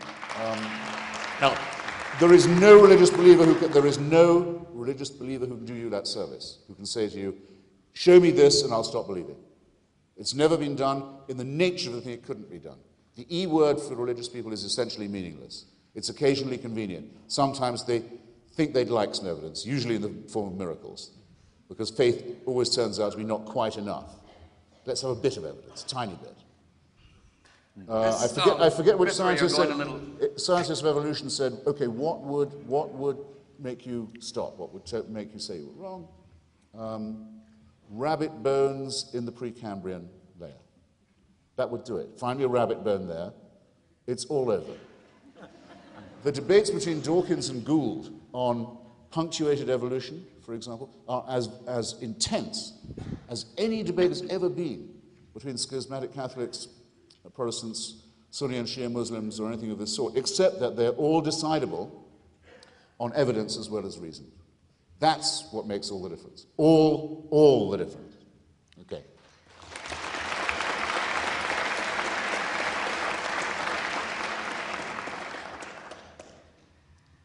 Here's the problem with that statement.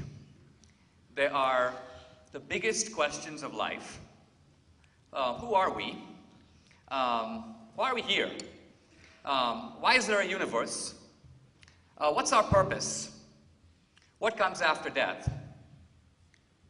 These questions, if you think about it, are in some senses as much in the dark as they have been since the time of the Babylonians. Science has left them completely unanswered and untouched. This is why the philosopher Wittgenstein said that even if all possible scientific questions have been answered, the main problems in life remain. So what do we do with issues that are of vital importance to us, but not susceptible to the kind of empirical evidence that Christopher Hitchens demands? For example, how do we know if there's life after death? We don't. None of us have met a dead guy. What possible empirical tests could we devise? That's not what you say. One second. That's not what you say. Let me finish. You've been going on a bit, so let me have my turn. All right. If you'll agree that dead people don't come back, I'll hold it right there. I didn't think that was your view. The point I'm trying to make is this. It's all I could hope for. No possible empirical test can resolve the question of whether there's an afterlife.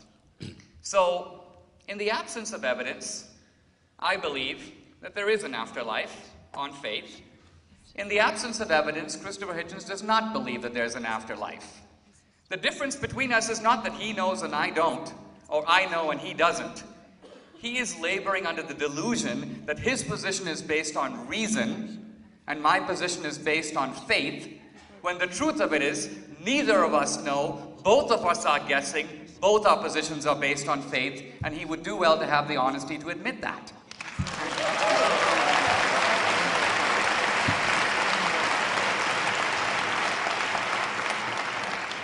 There's a strong clap anything faction here tonight.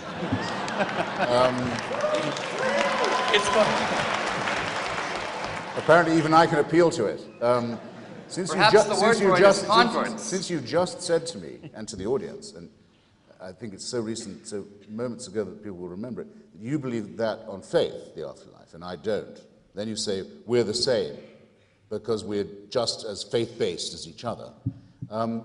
That's what got the applause. I would just like to say that I think that that's an unholdable, untenable position. If I say that, given that there's absolutely no evidence, which you also rather too willingly conceded, that you're ever likely again to see a dead person or be reunited with one, that I decide that on that basis, that absolutely no exceptions basis, I doubt an exception will be made in my own case, I don't think my position is faith-based at all.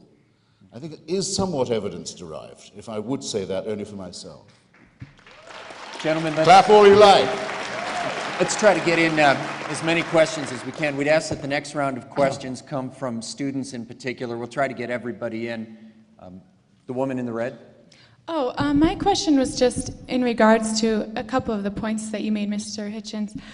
In light of the first point, that if certain historical figures weren't to exist, Jesus and Muhammad, and that would lead us, to a belief in atheism, most likely, or you mentioned that we wouldn't necessarily become thieves or murderers if those historical figures didn't exist.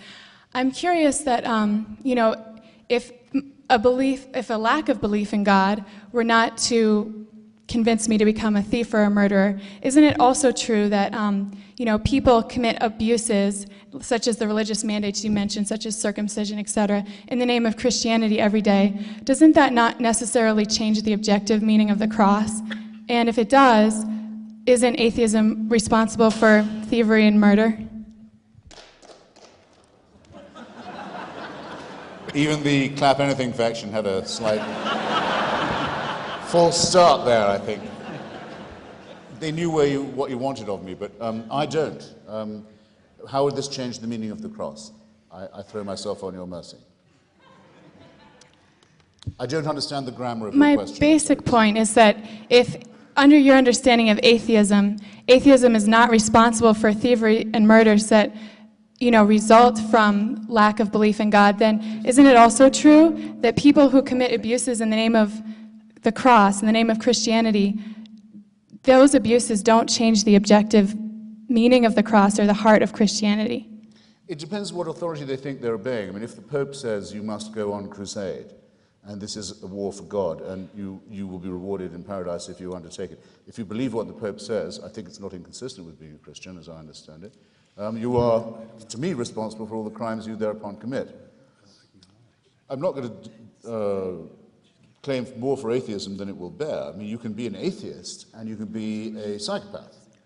You can be an atheist and be a sadist. You can be an atheist and be a fascist. It's actually quite uncommon, the latter. Most fascists actually were Catholics, but you can be an atheist and be a Stalinist. In fact, it's almost mandatory the other way around. All it says is you don't believe in God. Now, some people think there shouldn't be a special word for it. I don't believe in the tooth fairy either, or in Santa Claus. I don't have a special word for saying I don't believe that. But wasn't your... There doesn't need to be a special ontological category. But Dinesh is right, and we've actually both stated this in different ways. The original arguments, what is the good, what is the bad, what are our duties to each other, is there a point to our existence? The questions of philosophy. Religion is fossilized philosophy, in my view, but it is still philosophy, with most of the questions left out or claimed to be answered, must be asked. Question from the back, please. May I take a quick shot at it? Hold on, please. All right. Dinesh. See, I think, Christopher, I must say, I think you are, in this debate, not rising to the seriousness of the issue. When you say religion is the same as the tooth fairy, look, I didn't say that. You said I should no more credit it empirically than I would credit the tooth fairy. Sorry, I said I don't have a special word for saying I don't believe in the tooth fairy. I do have a special word, which I own to, for saying why I'm an atheist or I don't believe in religion. The point I'm trying to get is this. If one makes a list of the greatest scientists of all time, a list that would surely include Copernicus, Galileo, Kepler, Boyle, Leibniz, Pascal, Faraday, Newton, you would find that the vast majority of them believe in God. If you made a list of the greatest philosophers of all time, a list that would surely include Plato, Augustine, Boethius, Aquinas, Descartes, Locke, Berkeley, Kant, Kierkegaard, Hegel, they believed in God. So for you now, writer for Vanity Fair, to say all of this is an illusion and dismiss it without taking it seriously seems to me intellectually a little bit shameful, don't you think so? Well then, I just said, first, I'm beginning to narrow down the HQ of this faction. I mean, do you know more science? I took particular care to say that I don't have a way, in a word, of saying why I don't believe in tooth fairies or any other kind of fairies or anything of the supernatural. But with religion, I say that it's like engaging with philosophy, except philosophy frozen by dogma.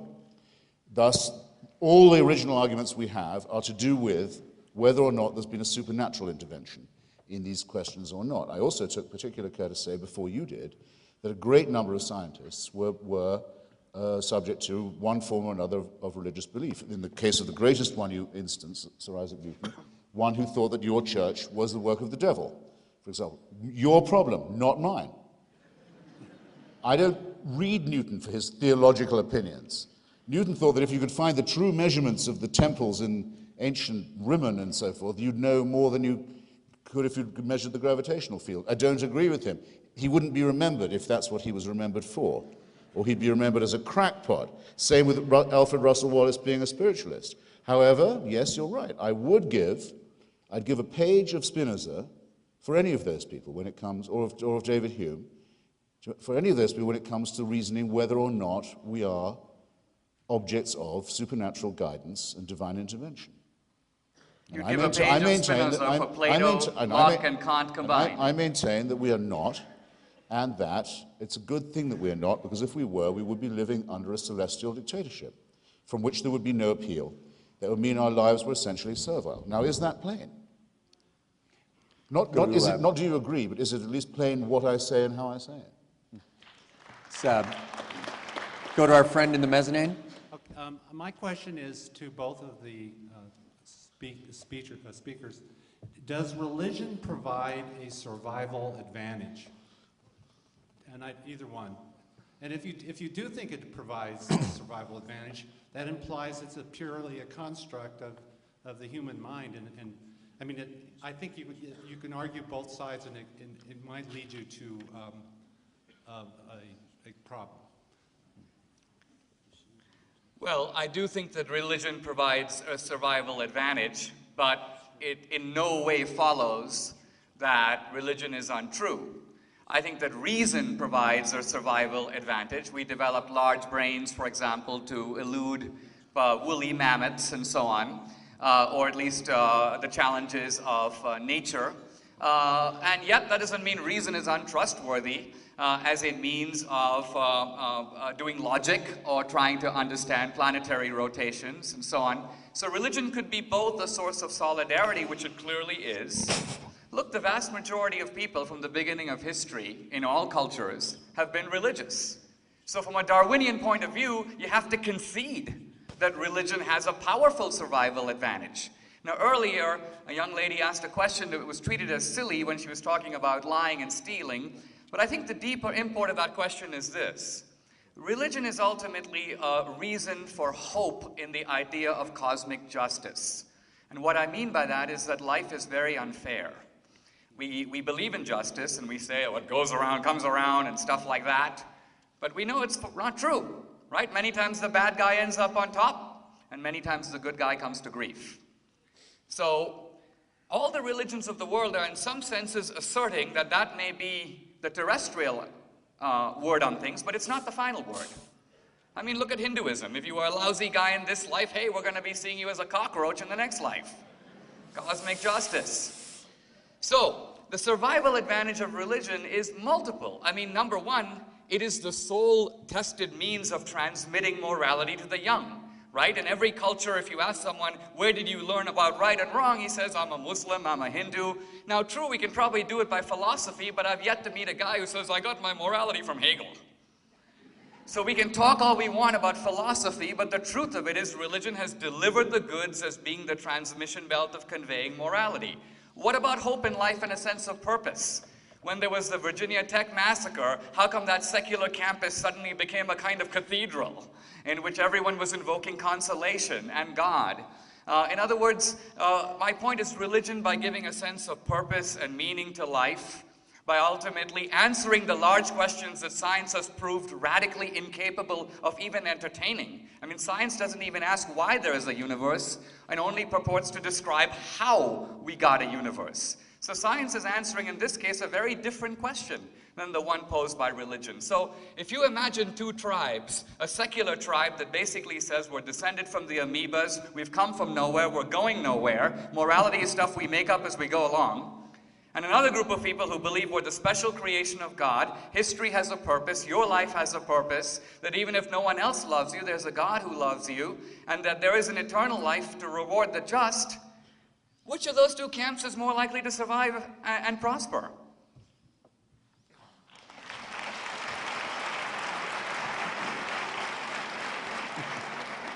Dinesh was doing very well for the first half of that, and I completely agreed with him. My friend and ally, Daniel Dennett, in his book on belief in belief, says that he thinks it's extremely likely that religious faith gave people advantages of survival. If you go to the witch doctor and you think he is a real doctor, everyone knows that there's an element of morale involved in recovery, and it may be a very small advantage based on an illusion, but these are areas where even a tiny advantage may indeed help. However, rather than confine himself to that, Dinesh goes on to say, but wouldn't it be nice if it was true what the witch doctor said? You just heard him say it.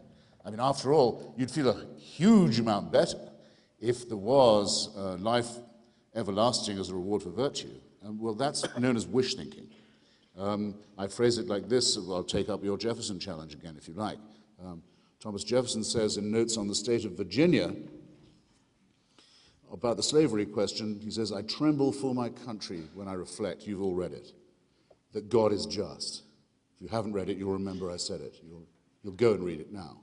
I tremble for my country when I reflect that God is just. Who can forget? But if there is a just God, what is there to tremble about? If there's a God who really loves you and knows that you're there and cares for you and looks out for you and is interested in how you're getting on and how you're going to get on and wants the best for you, what is a small question like slavery? all your feelings of responsibility and care about that are dissolved. You're bathed in the refulgence of an absolutely wonderful thing. Well, The only price of it would be, unfortunately, because nothing comes without a price, you'd have to submit to a celestial dictatorship. But hey, what's that in return for a ton of love? Well, I'll answer your question very briefly. Why was Jefferson trembling? Well, Jefferson was a slave owner. He owned about 200 slaves. And he never freed any of them before his death. He understood, he didn't have to be told, the tremendous innate power of human selfishness. You don't need theology to explain the slave owner. Slavery is rooted in human selfishness. Jefferson knew that and how powerful that was.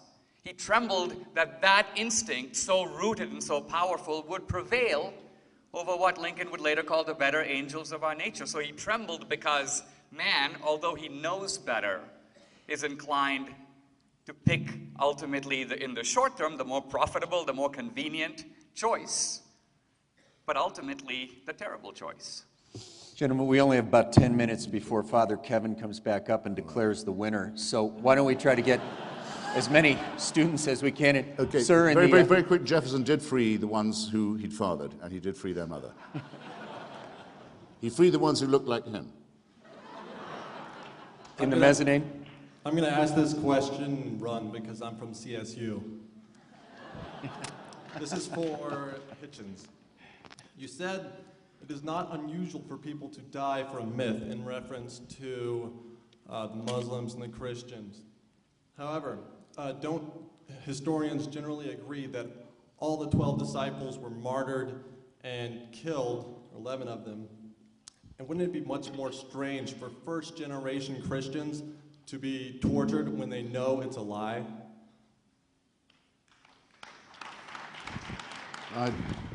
Doesn't challenge what I said at all. I take it as a comment. No, there's no historian who would say that, by the way. No. It's not, these things are not historically established.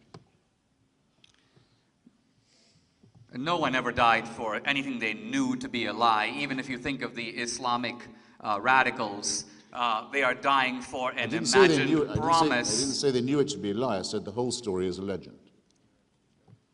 But if the whole story is a legend, then the early Christians, having no basis for it, may have been under another impression. I can't know the subjective views of somebody else. I don't. It's the same as someone saying they saw the stigmata. If I wasn't there, I can't say to them, they didn't. I can only say, I think it's much more likely they were under misapprehension. Exactly. Well, we're talking about plausibility of motive here. And, yes. You know, for example, Paul, in discussing the issue of Christ's death, says that he has 500 witnesses. He says some of them are dead, but some of them are alive.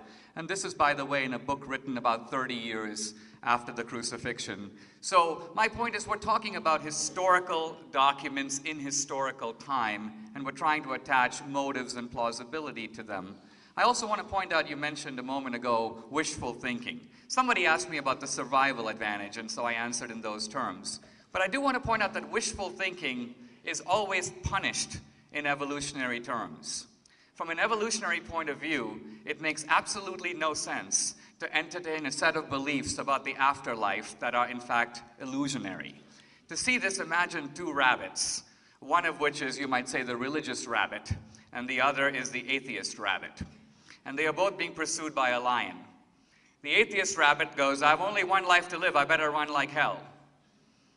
The religious rabbit goes, I got another life waiting for me that's even better.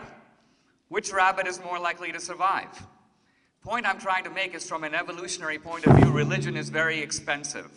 People who much poorer than we are built pyramids and cathedrals. They invested a lot of money in this. My point is, why would these things survive if they were illusions? Why wouldn't evolution encourage atheist points of view to survive? Because they are based on a more hard-headed assessment of the world in front of us. That's a good question.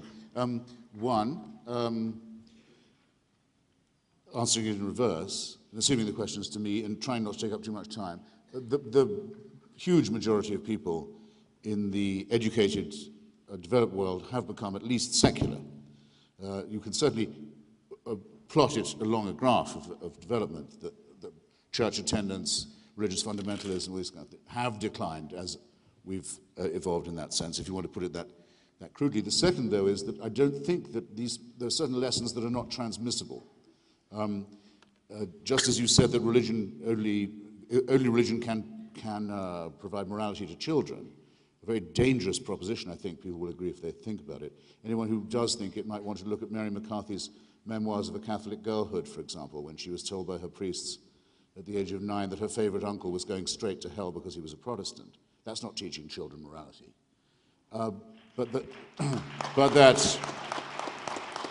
And morality is teachable to children, I can tell you. I've seen it done. I won't say I've done it myself, but I've seen it done without recourse to the supernatural.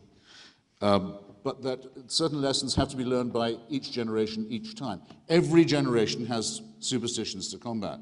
There will always be people who afresh will believe in ghosts, who will afresh believe in things we thought we dismissed, spiritualism, table rapping, table turning, conjury, levitation, all this nonsense, has to be refuted in every generation. We don't evolve out of this.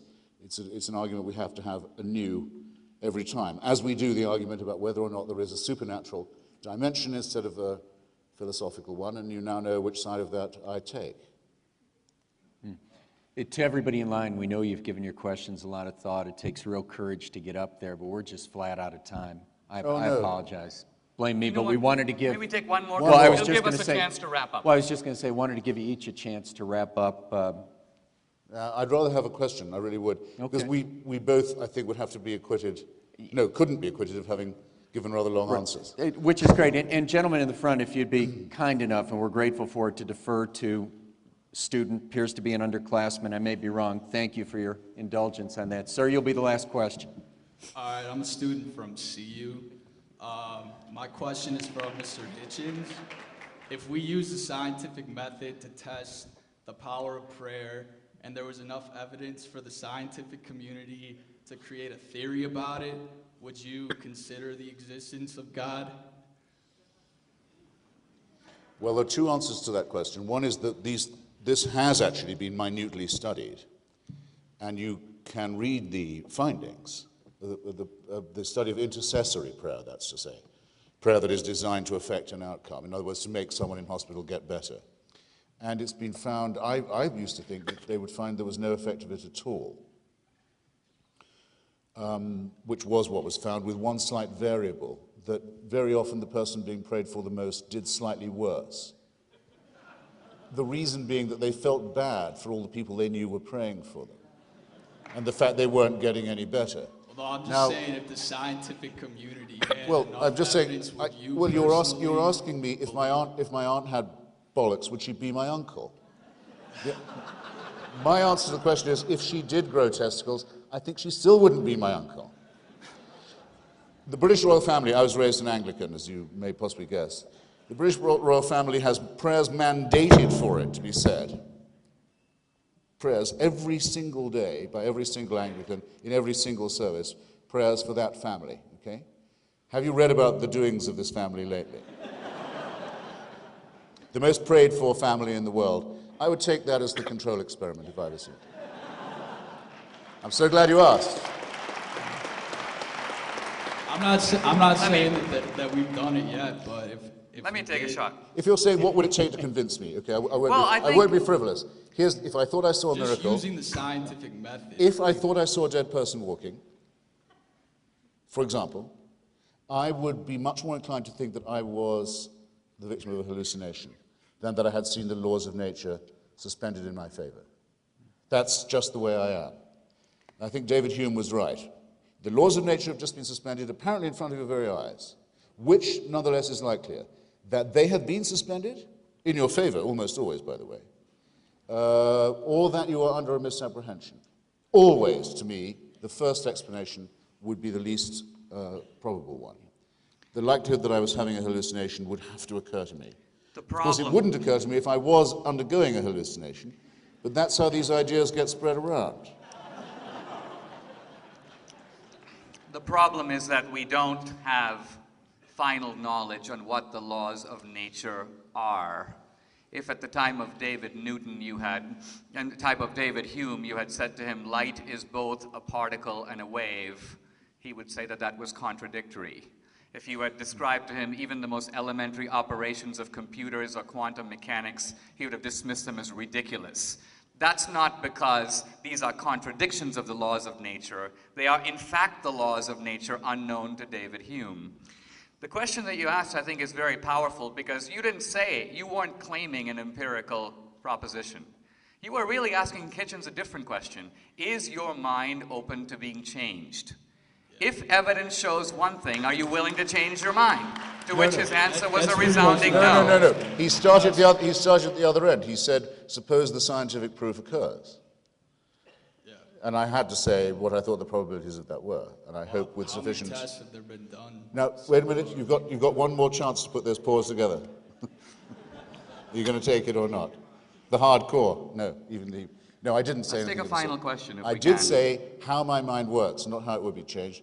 I would still say, faced with a supposed miracle, it's much more likely that I'm under a misapprehension. Now, it is an absolute slander to say of David Hume that confronted with evolution of scientific method, based on what little he had known of it, projecting it exponentially or in any other way, that he would have said, no, that can't be right because I don't know about it.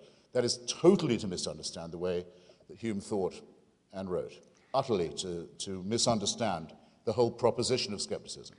The gentleman have asked to finish with the question. Sir, would you be willing to defer to the student behind you? Sure. Thank you very much. Really appreciate it. I know you've waited a long time. I am a student. Pardon me? I am a student. Let her rip.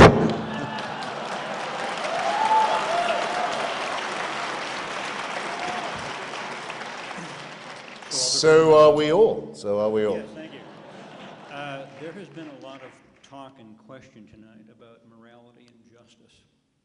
While I am a student, my work mostly is in Los Angeles in the criminal justice system, where I am a forensic specialist and an investigator. When I go to work, I put my hand on a Bible, and the questions are asked, will you tell the truth, the whole truth, and nothing but the truth, so help you God? To which I uncomfortably have to say I do. In those trials, most of which are murder trials and capital Sir, trials. I do apologize, but they're going to turn the lights out on us. Is there a question? Give me very quickly. Great. I see a lot of people lying in that situation to win. And it bothers me greatly. Fast forward or backwards to a class here where I have a theology teacher saying to me that I cannot... There's always one. Boy, sir, I do apologize, I'm but going to ask the question. no, that's what happened to the "don't tase me, bro" guy. No, I'm sorry, sir. That's There's what they always one. pay me for. Sorry, we've got to. Ma'am, do you want to ask the last question? And sir, respect your passion, but we've got to get a question going here. Ma'am, go right ahead. My question is for Mr. Hitchens. Mr. Hitchens, you have said that... Don't boo her. Hey, just give her a chance. Go ahead, please. Mr. Hitchens, you have said that you think current science on embryology makes clear that preborn humans are children deserving of some protection, correct? My questions for you as an atheist are as follows. First, what exactly do you think the nature of preborn humans is? And second, on what grounds do you argue with your materialist friends who disagree with you that they are deserving of some protection and that they have value? Right. Well, it's a materialist question to begin with. I mean, embryology is a materialist science, and even if you didn't think that before the recent discoveries about, say, the early viability of an unborn child or fetus, embryo, whatever you wish to call it, there was no question that it was alive. It wasn't just a jungle of cells or a tumor or an appendix, as some feminists used to refer to the unborn. In my memory, it was simply a growth on and of the woman's body, not a separate thing, not a living thing. Not the early feminists. The question resolves itself to me like this. It's obviously alive. There's an element of casuistry in asking, well, what kind of alive is it? I mean, if it's a life, it must be a human one. It can't be a non-human or inhuman one. So all these questions are decided that way. I'm not a pacifist. I don't think that there are no circumstances in which a human life can be taken, or the balance of one life doesn't have to be measured by all kinds of means against another, but I think that it's extraordinarily objectionable to exclude the occupant of the womb from this, as if they weren't candidate members of the human race.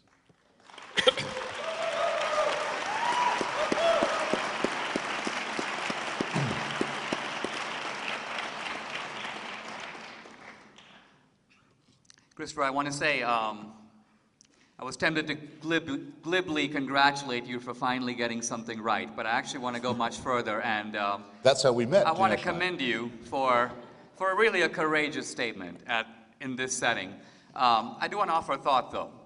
A few times in this debate, you've used the phrase celestial dictatorship, and I think it's a telling phrase because it gets a little bit, I think, to what's going on here. In thinking about this issue of God, we have to ask, what is the reason for our resistance to God? And then what are the reasons we give in public? The reasons we give in public have to do with things like science, and the absence of evidence implies the evidence of absence and this sort of thing.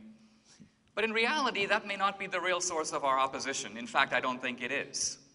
I think ultimately it's not that you don't believe in God, and it's not even that you don't believe in the resurrection. I don't even think you care one way or the other. It seems to me that what you really worry about are the strictures of Christian morality. And ultimately, that's probably what a lot of us in the audience also worry about. If Christianity is true, gee, then morality isn't just something I make up as I go along. There really are some commandments I need to follow, and there are certain ways in which I may have to constrict my lifestyle. In other words, I can't live exactly the way I want. The freedom I enjoy in college doesn't necessarily entail complete moral freedom. So Christianity in this sense is viewed not as untrue, but as oppressive, as in a sense being an inconvenience to your life as the way you want to live it. And so you resist it.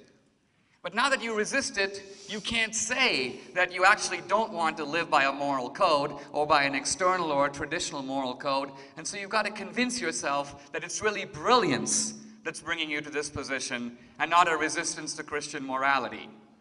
And so you begin to spout off a bunch of physics you don't know, and a bunch of history that you don't know, and a bunch of theology that you don't understand. And it's all aimed at affirming that there is no God, so I don't really have to follow his rules. In a sense, you get rid of the idea of moral judgment by abolishing the judge.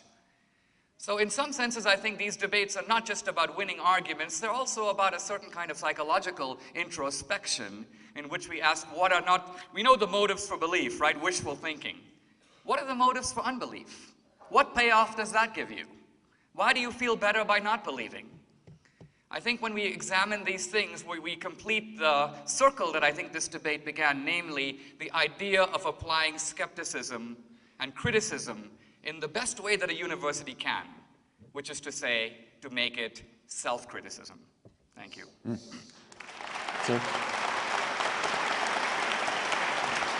Well, it seems as if all our, Dinesh's and my, self-denying attempts to spare you our closing perorations have been negated somehow. You're going to get them whether you want them or not. Again, Dinesh is so nearly right, and I'm reminded by the last questioner that we actually first met because when he was working for President Reagan and I was writing for The Nation magazine, I wrote a piece about abortion that called itself to his attention, and he invited me to lunch. Seems like a long time ago now, but it was a nice meeting of minds that time. And there's no reason why this one shouldn't be the same, but I don't think I spoke in such a way tonight or on any other occasion or have written in such a way as to lay myself open to that last piece of misrepresentation.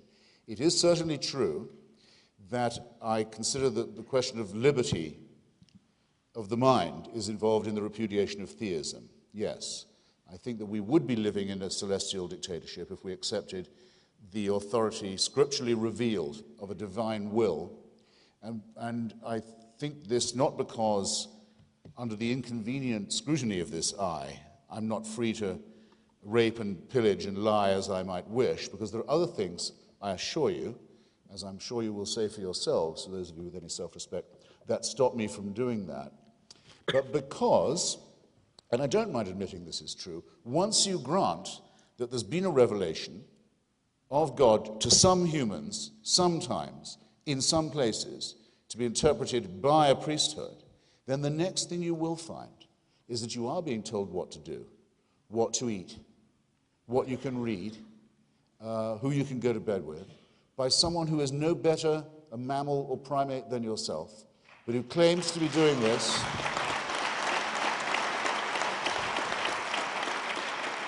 who claims the right to run your life and your sex life and your mind and your reading matter in the name of God. And I won't have it, okay? And the next thing they'll tell you, the next thing they'll ask you for, the next thing, just be a little thing, is, well, go and live on this piece of someone else's territory. God wants you to settle it. The next thing will be, you're called to holy war now because we can't coexist with the infidel. The next thing will be that. Let it in once, and you let it in, all of it. Of all the questions of mine that Dinesh didn't even attempt to answer this evening, because we were talking not about Christianity, but about religion, was, is this only true for one sect, or is it true for all of them? If it's only true for one, on what grounds is that the case? If it's true for all of them, where would that leave us as a species? Think on these things, ladies and gentlemen. Think on these things as you go home. Thank you.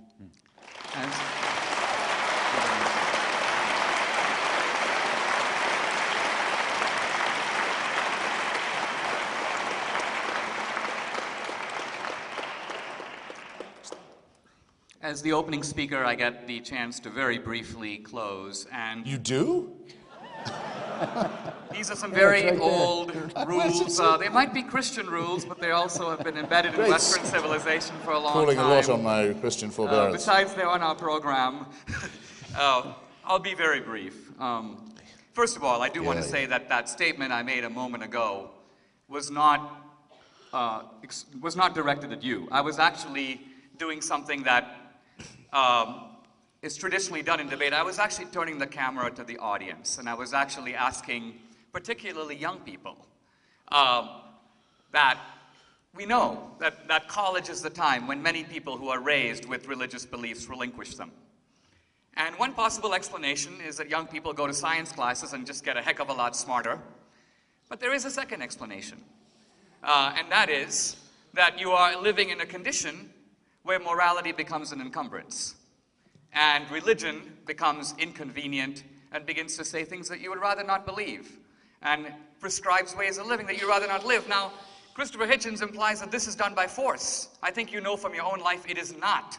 It is not. The reason that you want to shake off religion is because it is not done by force. It is only done by your own consent. So in other words, in some senses, this is the Christian way.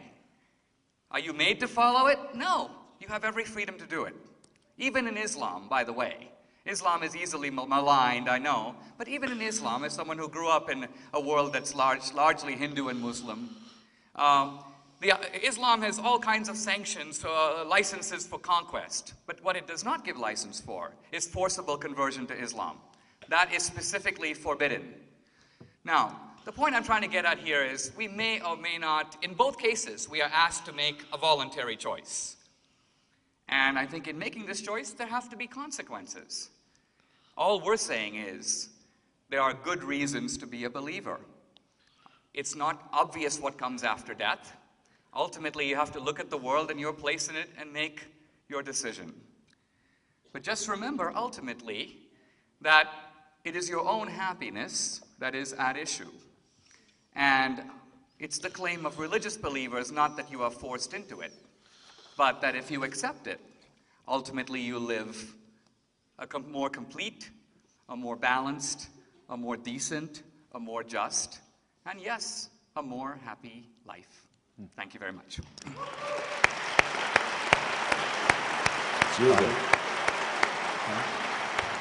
Gentlemen, I think I speak for everyone here by saying it's been a real privilege to have you with us tonight. I don't think anybody here will forget this night for a long time. Thank you. Great job. Tremendous. Thank you. Thank you. Great job.